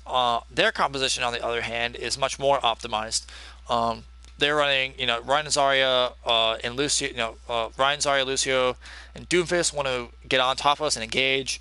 McCree is a lot of protection, and he can protect the Ana. If I saw what we were doing, I would, and I was them, I would swap off the McCree for like a Reaper. But tomato. The point is their composition is much better suited for what they're trying to do than ours. So, all right. So Dan's here in this room, and that's fine. Like I think this is okay. But I just don't see like why you don't stand here. It's like if you're gonna be here, it's like, and you're taking like this off angle, like that's fine. But why not just take the high ground? Because like here, it's like if you want to kite something, it's like what? It's like you can either like our coach said like, well, just come in here and get the mega. It's like fuck no, like if you come in here to get the mega, like you're cut off. Like they speed onto you and kill you. Like you're dead. Like you can't use this mega. This thing is fucking unusable.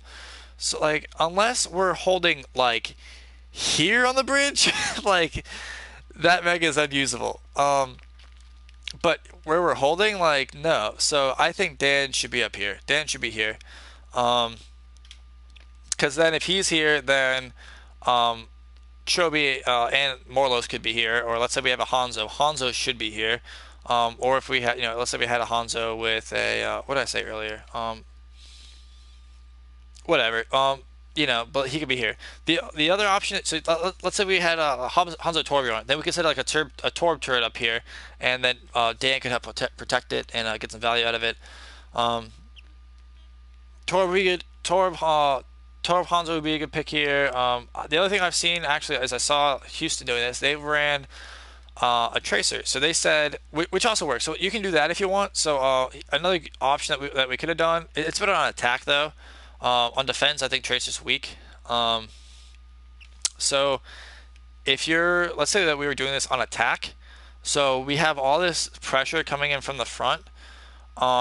Right, that you're trying to like mitigate, and then we have just like one roaming flanker who, like, as all this is coming in, they're just wreaking havoc in the back line. So it's like you have a lot to worry about on the front, and then you have someone just wreaking havoc in the back line, just like a tracer. So that's another way that you can run this that it will work if you're doing the double shields. But all right, so let's go. So you can see that the Ryan shield's already getting worked on, he's already kiting back, and it's like, so this is good. So but here's this is the thing, like this is another problem, is like what value are we getting right here? It's like, all right, so Doomfist comes in. So Doomfist comes in. So Dan, let's watch his secretion right here, because this is a pretty important ability. Especially when you see that there's a Doomfist, like you need to be holding that secretion. Also, like where's the trap at? This is another problem. So Chobi has a very bad habit of not dropping traps. So if your trap isn't down, like you're wasting the cooldown. Like like drop the trap, and then like you can drop it again immediately. Like once the cooldown comes back, you can just drop it again. So like it's not like it's not like if you drop a trap, you have to pick it up, wait for the cooldown, and then drop it again. You just drop it again. So not having a trap down at any point in time, basically, like unless like you're like walking to the fight, but once you're like set up, especially on defense, if you're defending a spot, like not having a trap set up is criminally bad. So Chobi's trap should be like, I would say like be like here. He should be here. He could have set it on the door. He could have set it on the door with let me just make sure that he didn't set it on the door. Just so I'm not a dick. If he's gonna set it up, he'll be here. He didn't. Alright, so Chobi's got to set his trap. Okay, whatever. Or it could be here on the payload. But anyways, alright, so Chobi doesn't have his trap set up. The trap is a very good thing to get to stop the Doomfist. Okay. But like that's the other thing that's better about McCree. Like, let's say that Chobi's playing McCree right here. if he's standing, he's backing up a little bit too far. But if he's standing like he should be standing like right here. Let's say Chobi's like holding like kiting like playing like right this corner, like spamming. If the Doomfist comes in, he just flashes him, and like then the Doomfist is in trouble. Like Junkrat gets very like that's the problem with Junkrat is he doesn't offer like the utility. Okay, so I haven't thrown a halt yet, which is no bueno. I need to be doing that basically on cooldown, more or less. Okay, so they break shield. Where's Doomfist? He's charging punch. So this is the problem. Dan hears Doomfist charging punch, and then he throws the secretion. You gotta know that you can't do that. You gotta this because you have to realize that the only thing to stop. We have two things to stop the Doomfist, and that's it. We have secretion and we have sleep. Secretion is on a lower cooldown than sleep, so we want to use secretion. Cool. Pressure in the front line, so it's easier for you to hit. All right, so he punches in right here. Like, think about this. Where the fuck is Morlos? He's kiting like a little bitch. Like, if the Junkrat trap is somewhere in here, now the Doomfist at least has some invisible threat, but it's not set up, so that's a problem. I ignore the Doomfist, which is I'm trying to think about that. Is that like the right call? Kind of like the Doomfist, like really like I can halt him, but I actually go for I go for a different halt, which is okay, I think. But this is the problem with that's the problem with the Cavalry running. Is they don't really have an answer for the Doomfist other than sleep and secretion, but neither one of those gets on. So he punches in, doesn't get value, which is okay. I throw a halt, and get the Ana.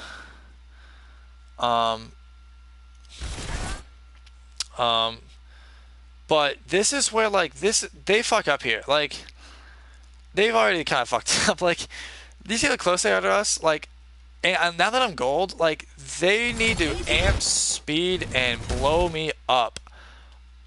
Oh fuck! This is called bad. I'm calling to stay on the cart. This is me feeding. I don't know why. Like, I think I kill the Ana and I call like stay on the cart or some shit. I'm like play cart, but like this is just a bad call because this is just bad. I don't like this. Sorry. Okay. The Reinhardt's purple, and he's having to back out. He got purple. He's in trouble. So like I'm not willing to give him space. But me and my team are on two different pages.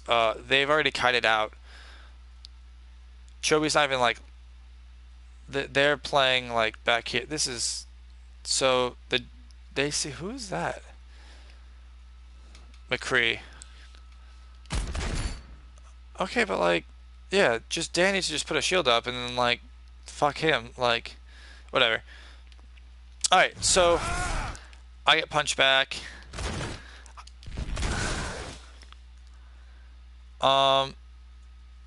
They should have killed me right there. So this is the problem. Like this, we're playing way too close. Like, all they have to do right here, like, they have a loose, like, they're playing this wrong. Like,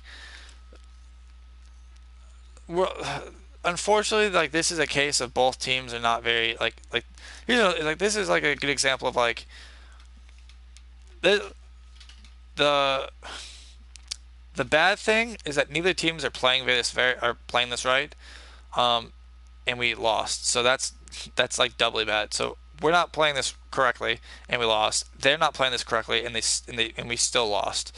So like that's bad. But like this team is in our league, and they don't know how to play against this. So like at least we can take that and fix what we're doing, and then win. So like so I guess like that's the silver lining here. Okay, let me go quickly.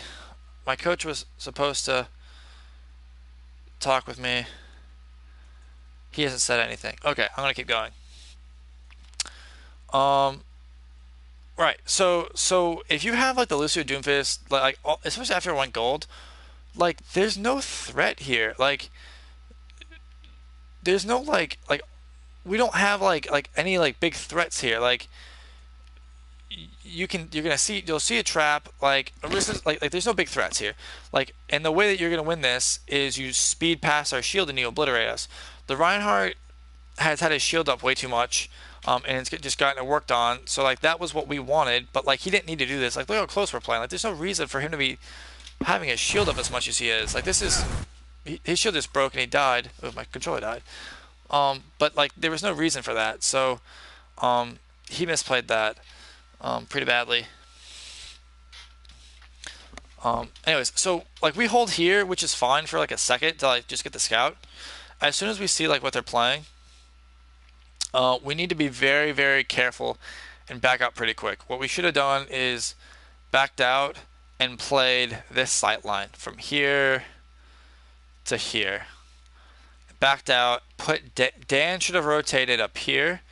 I think the fastest way to get there is here. So Dan should have rotated this way, come up the stairs, and set up here.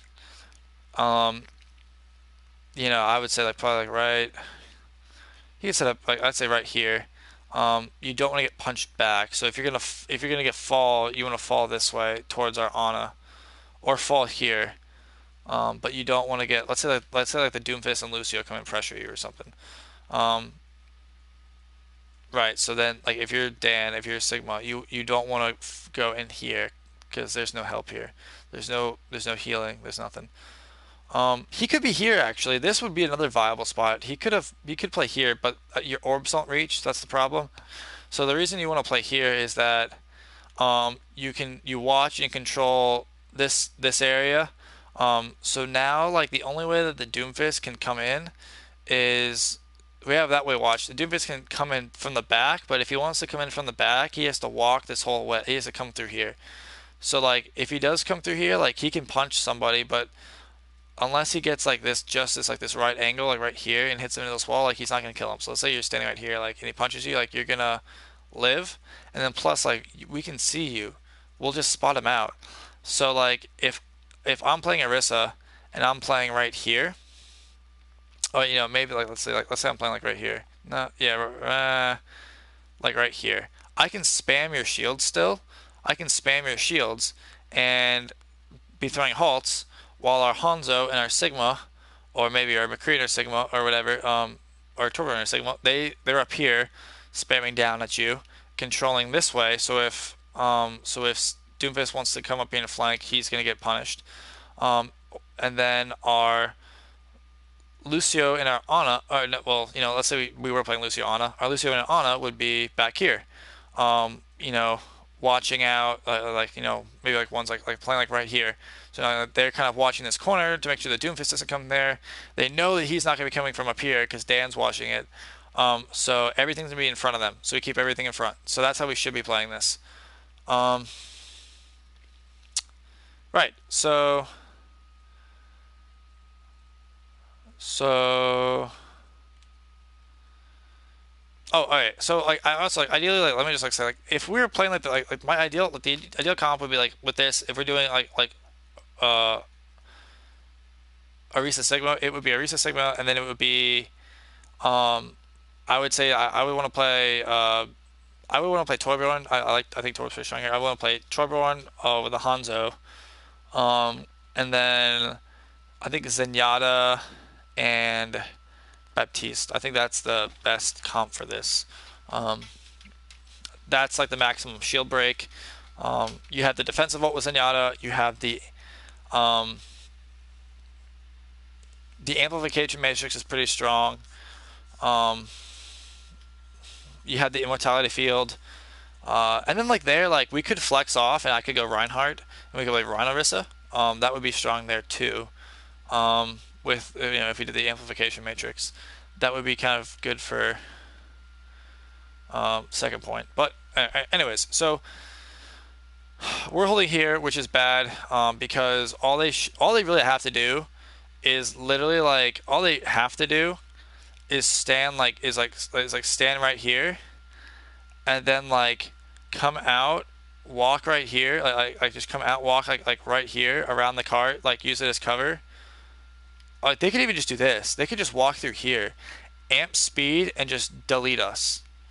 Like that's how they should play this. But instead, they're playing it slow and letting us set the pace, which is gonna end up getting them, which is ends up getting their Reinhardt and McCree killed. Um, anyways, so we're gonna spam.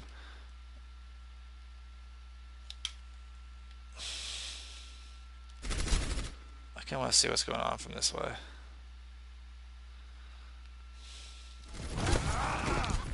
Doomfist comes in like this is like ridiculous, to be honest. Like Doomfist cannot be allowed to do this. Like this is ridiculous that like Doomfist is right here. Like there's not a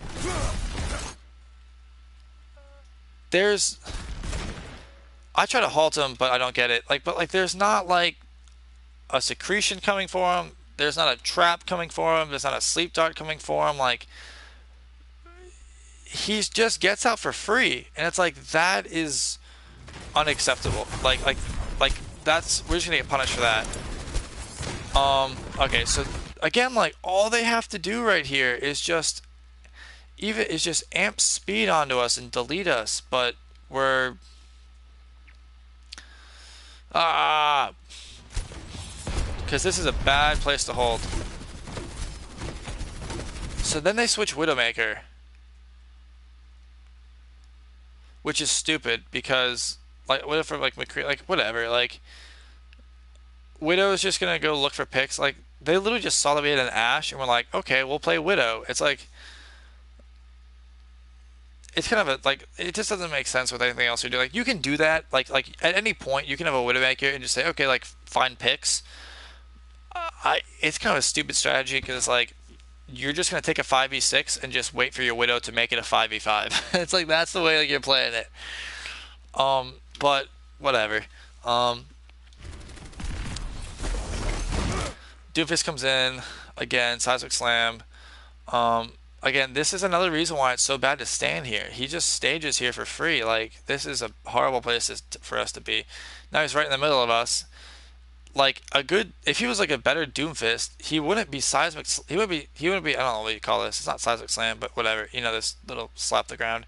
He wouldn't be doing that into jack shit. He would have like peaked a little bit and gotten the read that of where like Chobi was, and he would have done this to Chobi. Like if you're like you should have went seismic slam. Like he should have went slam uppercut, boom boom boom, like three shots to the face and just delete Chobi or Bruce, who's also within range. Well, I mean, because I think Chobi also just uses mine, and then punch out. That would be the best thing to do. But no, he just used a mine. Okay, so he binds. Like, okay, so I get the Doomfist comes in. I get the halt on the Doomfist, which we punish him for fucking feeding. The nade comes in. We nade Reinhardt, but this is why it's so bad to be standing here because he's just gonna punch me in the face, and now I go gold. And he backs out. All he has to do though is like, this is stand right there. Ah, all right. The Reinhardt backs. First off, the friendly bubble I think just misses. To be honest, all he has to do is stand right here with his shield.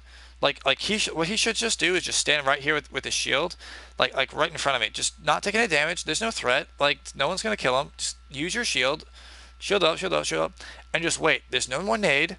So as soon as that shield's gone, you just start swinging on me.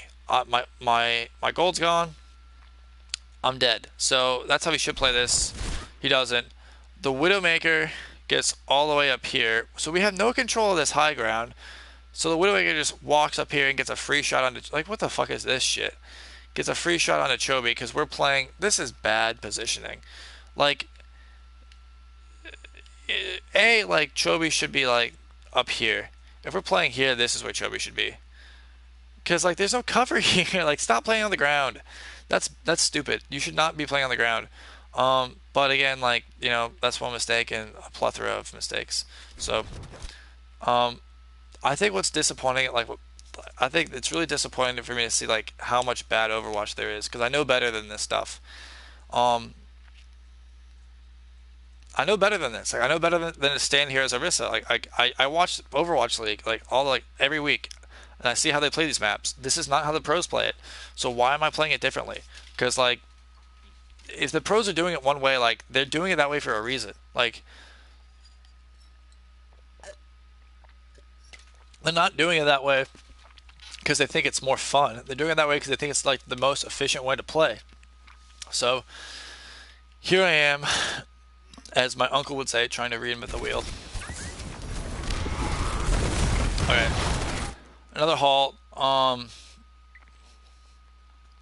If you're gonna halt people, halt them up. Halting up gives us more chance to shoot them because then they have to go. They sucked up, and then they have to fall down. And during all that time, they're in the open, and we get to shoot the shield at least, or we get to shoot at them. So halting in the middle is bad. Okay, this should get broken right here. We should die. I'm getting beat up. Again, this is when you should amp speed and delete me. They push forward. It looks like their Lucio is amping heals. Boo. Boo, boo, boo, boo, boo. And because he amps heals, we're able to escape. Looks like Dan gets caught out. Yeah, Dan just rotates to a bad place. He gets left. He's gonna die. Yeah, this is that bad rotation by Dan. Like, Dan just gets caught out here. Well, like like you lose, like you like leave the heal, like the aura. But I mean, I guess like also like Dan needs to be calling for heals because like Bruce or this is actually Bento. Bento should just turn around and does she have nade? She just naded 2 seconds. So Dan should survive this as long as we try and see it because the run's not gonna shatter him. So he should survive this, even though there's a Doom. Oh, unless a Doomfist punches him. Oh man, this is about to be bad. Dead. Yeah. That's how that goes. Yeah, that's Dan gets caught out there, but he gets caught out there because we hold at a bad place. So that's on me. That's my decision. I said let's hold here, so that's my fault. Good lord. Damn, for my first game this is pretty rough. This is really bad. I know better than this. We're just in the open, getting obliterated. I get kind of booped and dinked around, and I'm just trying to escape. We nano. Boost, yo. I'm pretty sure this nano was supposed to go on me, to try to get me out, but instead it accidentally goes on Bruce, who then, he's lucky he didn't get slept, but he does get naded, and he's kind of lucky he didn't get killed there, because one Reinhardt swing kills him, I think, but, he gets out, so it is what it is. Chobi decides to go for a Riptire. That's not the worst thing in the world. Oh, it does not kill the Reinhardt. Yeah, that's kind of like a feel like Chobi doesn't get any value, gets no value out of the Riptire, but like, I think when he pops Tire, like, let's see how it goes. Like, Dan dies. We're down 1. We try, like, Chobi gets the Zarya. I die. We're down our main tanks. Chobi gets the Doomfist. Morlos gets the Widowmaker.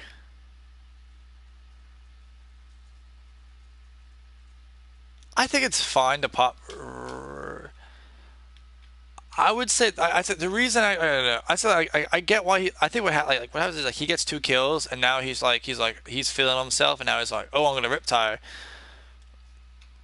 But you know, like I get how that happens, like, but like after you're feeling yourself, like don't pop Riptire, like don't use an ultimate just because you're feeling yourself. Like if I get 2 kills, it's like don't pop Earth Shatter just to pop Earth Shatter, unless like you like pop it for value, like use it for value. So we're up one. Like when he pops it, like I'm pretty sure we're only up. Like it's an even fight. So, but like here, like the problem with using Riptire right here is like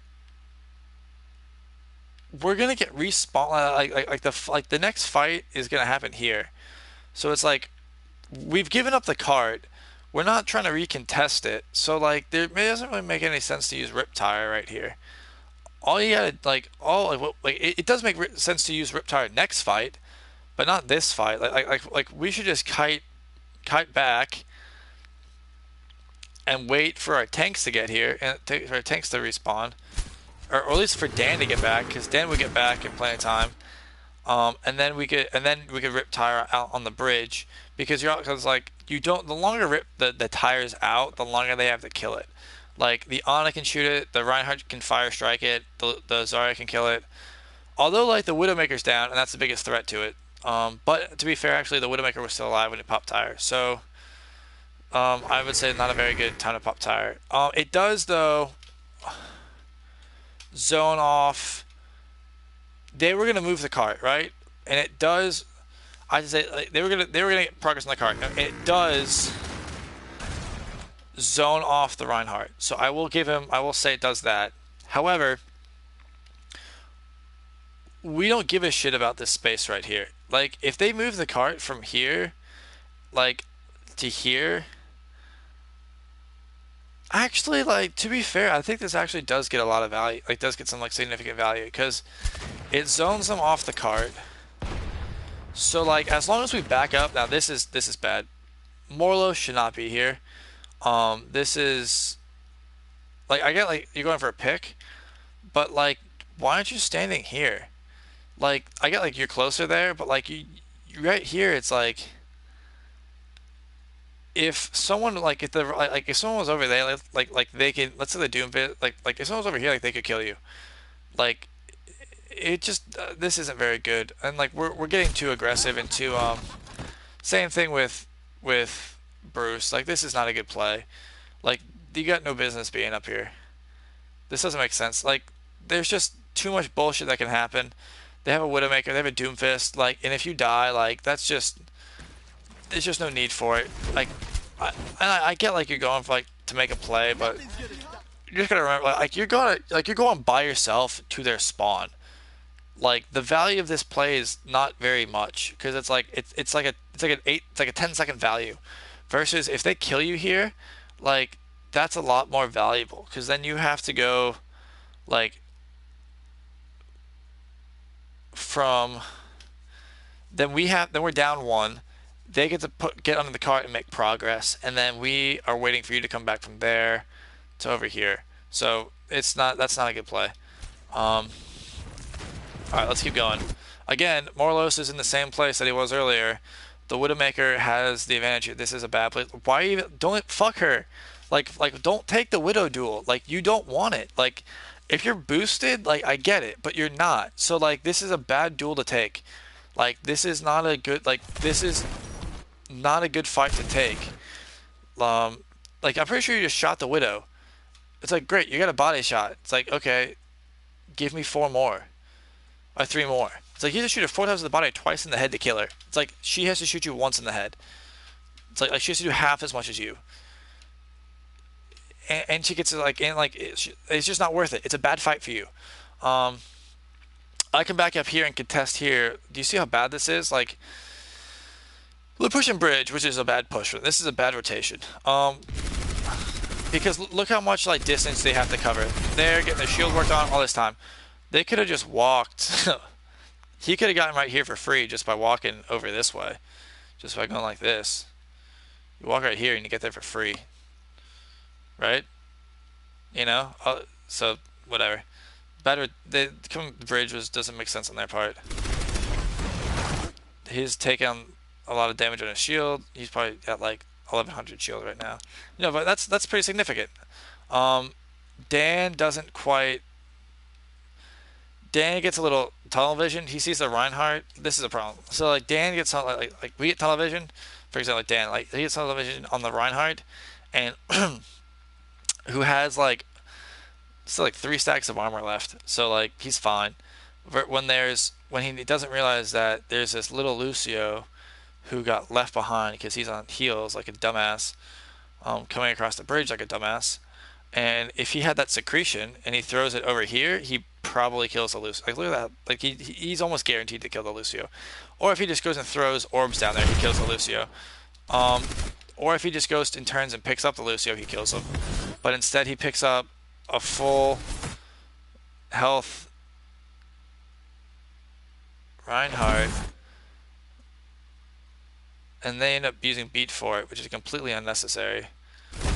It's like you force out beat for fucking nothing. Like, why the fuck were you? Like, you didn't even need to beat that. Reinhardt was fine. Um, but they're on a split off, so like we should kill like this on like we need to recognize this and kill this shit. Like Dan could be spamming this out. Like Dan needs to be holding. Like Dan should see this and be holding his shield right here and spamming her out, not letting her come here, and then then they don't have healing. It's like so. This is again like a lack of awareness. Bruce sees it and starts fucking with her. We get purple on the Reinhardt. Chubby gets a pick onto the Doomfist. Must have just been spamming him out. This is a little bit better that we're holding back here. It's still like not like this is still a bit too close. This is also a big problem. My shield placement's really bad here. Like I just turn and drop my shield like boom, shoot, shoot, shoot, shoot, shoot. It's like okay, so my shield covers like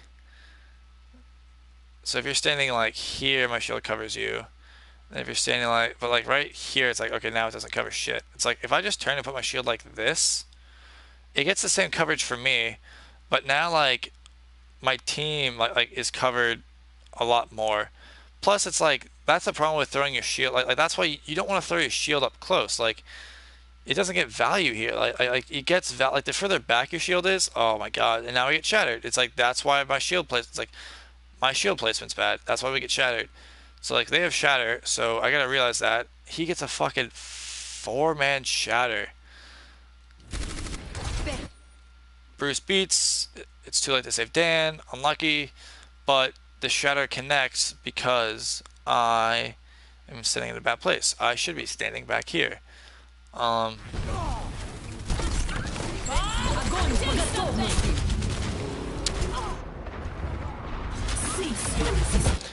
bongo to sustain. We get the widow. I'd say this. I drop the bongo right here, and it's like the Zarya could just throw like should kill it. I should just throw like we're right here, like just throw the bongo right here where this trash can is. Like instead of like I'm shooting it, just instead of throwing it here, just go bongo. Because then it's like or like right like here, throw it like in this shit. Like because then it's like you really can't spam it out from there. And it's still gonna get the same effect. So like this is a bad bongo placement. But like it's a good timing, but like they should be able to destroy it. Cause look at it. It's already a fire strike kills that bongo. I'm pretty sure. No, I mean like if the Zarya like one swing. Ooh man. Alright, whatever. Reinhardt fucks up. Bongo's dead. Bongo kills him. Ana's one. We get her. Doomfist is in our backline. Wreaking havoc. Secretion's late. Like, what if, like, oh man, like, if you save Secretion like right now, Doomfist is dead. Oh man, but instead of, he dies. Bruce dies. That's unlucky. Doomfist dies. Okay. Here's the problem though. Now our Ana's dead. So we need to be holding back. Our Ana, if we're standing here, as soon as she gets through that door, she could be healing us. But instead, we're standing here where she can't heal us. This is bad. This isn't like horrible just to sit here and spam, like, but it really is actually. McCree's going for a flank, and we didn't kill him. We didn't catch that. We didn't kill McCree, and he's going for a flank now. This is the other problem with standing right here, because we give up all this high ground. We need to be controlling this. Luckily for us, oh, Morlos spots him. Morlos, nice. Morlos spots him out. But this is a huge problem. Standing where I'm standing is gonna probably cost us this map. The Ana's in a bad place. We catch her, secrete her, and kill her. Perfect. My shield breaks. How do we lose this? This is like, okay. They come out of that shatter. Alright, there we go. This shield placement's fine. This shield placement's pretty good. Dan's positioning's horrible. Holy shit, Dan. Oh man, they should just speed onto you and kill you. They have a Lucio. This is what you have a Lucio for. It's like literally like what you do, like right here, is you call is like, oh no, they switched off. They have the Moira. This is why you don't want a Moira. Let me say this. This is why Moira is not nearly as Moira Ana is not good here. Especially on this point. Look how open this point is. Look how much ground you have to cover if you're an attacker. Like, if you're coming like moving the payload. Like you can come here and mitigate it to some extent. You can do this. Mitigate some of it. You could also do this. If they're going to do this, if they're going to run the Moira, then they need to do this. They should rotate this way. They should come here, and then they should go here. They should go up the stairs. And then they can either drop from right here. I'll probably just drop right here. They can either drop right there, or even better yet, probably what I do is I just go like this. I go right here. I can just drop down right behind you and just fucking boom. It's like if the entire team just dropped down right here, it's like then our option is, well, dude, if the payload was further forward, that would be awesome. But the payload's here. So anyways, they should just rotate up this way and then close the distance that way. Because the switch to the Junkrat makes no sense. That doesn't make any sense to me with what they're doing. Just because you see a Junkrat on the other team doesn't mean that you should play Junkrat. That's boomer bullshit. So they see Dan, it's caught out. But like if you had like a Lucio, you catch him. Please don't. No. No. Body block for him to. Oh man, I could have jumped on body block. But do we have a nade? Do we have a nade available?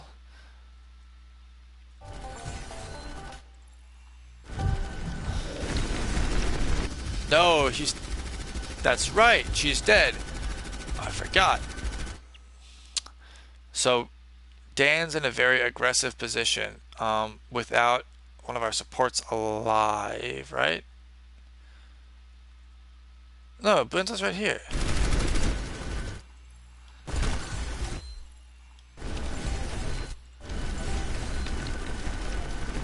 Did Bento already use nade? Did she miss the nade? Let's see how she uses nade.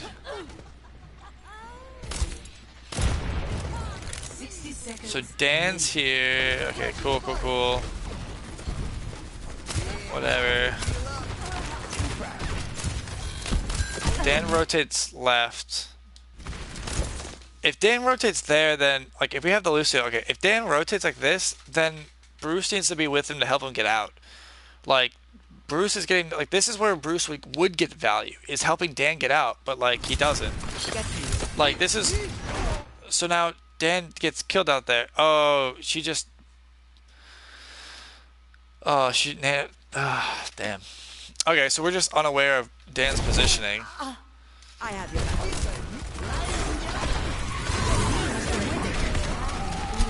Unstoppable.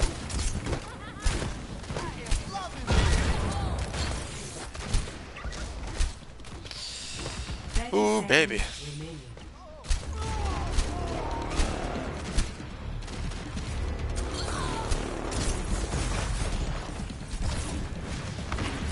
Okay. We get wiped. And they're gonna keep on going. Огонь по готовности. It's hand.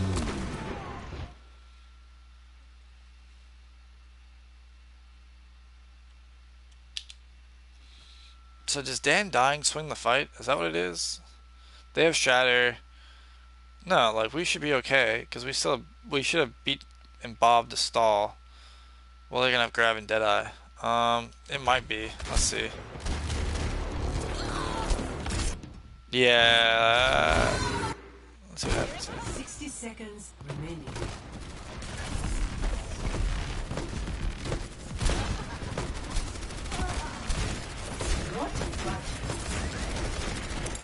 I need to be screaming like, Dan, come back, and like, Bruce, go get him. Bruce, go get him. Like, Bruce, go get Dan.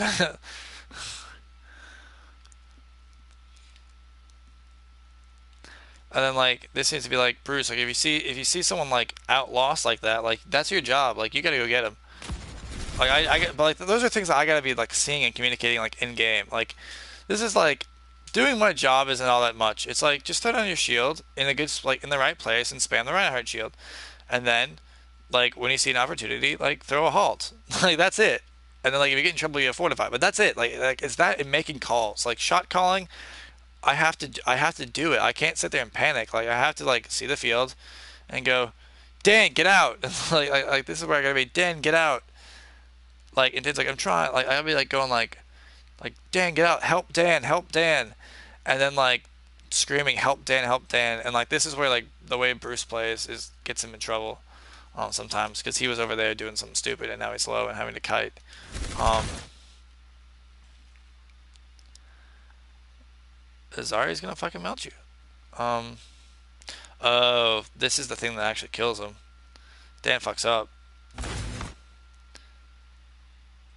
He fucks up his shield.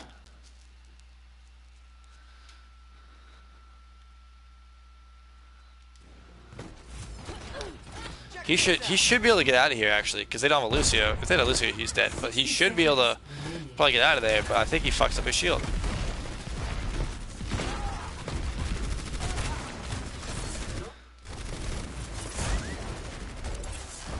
Shield down. Oh man. Okay, so his shield goes too far forward, right? Like,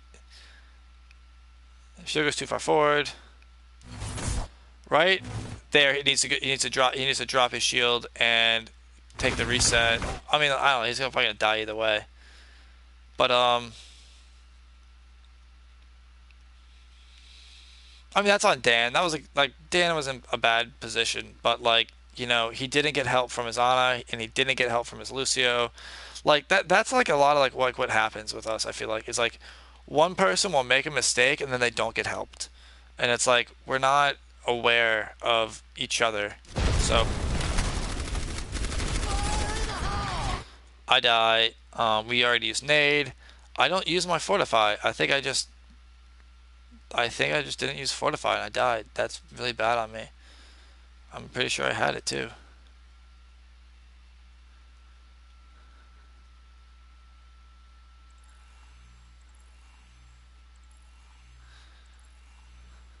Yeah, I had it. Well, let me make sure, because I don't see myself use it.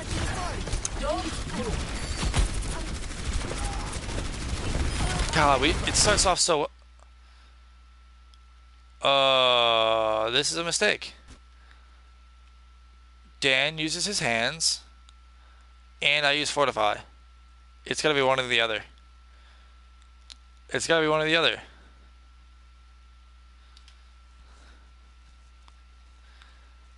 Wait, like, if we're playing like this, like, and you use hands, you need to step in front of me. Like, I need to get behind you. Like, this is, so we both use our cooldowns. I don't have fortify up now. We don't get value out of our cooldowns. That's a huge thing. Dan dies. I didn't really get... I die. We didn't get value we didn't get value out of nade. We didn't get value out of... Nano comes out late. I think I could have got Nano and saved there, but I don't. So we went right because I'm pretty sure he has Nano. Or she Brento has Nano. Yeah, she has Nano because she's at 89 right now. She has to, or 98. You know what I mean? Yeah, she has Nano. So right, so like lots and lots of mistakes. So it's like these are compounding mistakes, right? So why did we lose this fight? It's like okay.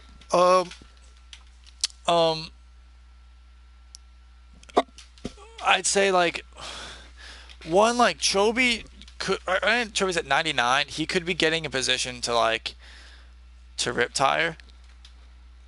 but that's not really a mistake to be honest. So like one, Dan and I both use like I use a cooldown. Like me and Dan use two cooldowns when we could use one. That's a mistake.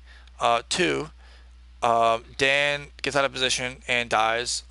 And Bento doesn't help him, and Bruce doesn't help him. Bruce is in a bad position for that. And then Bento doesn't get value out of your nade. And then I am in too aggressive of a position. I think. And we end up, and that's not, and that doesn't get value. And then Bento misses the nano. And so it's like those are like four mistakes that we make in a fight of whatever, and it costs us. So, okay, I'm gonna stop here. I know like I only did like the first point and it took me like an hour. But that was really enjoyable for me to go back and look through it and and then, like the thing is like I can sit here and like find all these mistakes in my game and in our game. But it takes knowing these mistakes and then a firm commitment to playing the right way. And what the thing is like, it really isn't all that hard. It's like it's like it's just not. It's don't panic. It's like just play slow. Like slow it down. It's like these things are elementary. It's like it. I know what to do. Just do those things. Just know what you know. Do what you know. So I enjoyed this. I hope you guys enjoyed this and learned something. I enjoyed this and I learned something. So I'm gonna go play a little bit of Overwatch, and then I'll make another video. So my next video I'm gonna finish Rialto. Probably I'll watch points 2 and 3 of our defense, and then I'll watch our attack. And I'll finish up. So I hope you guys enjoyed. This is Foxy, and this is Foxy with NSF Esports. Never stop fighting, and I'm out. See you.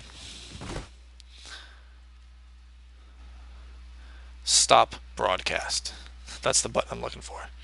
I know where it is. I'm just joking. I know you guys can still hear me. See you guys. Bye.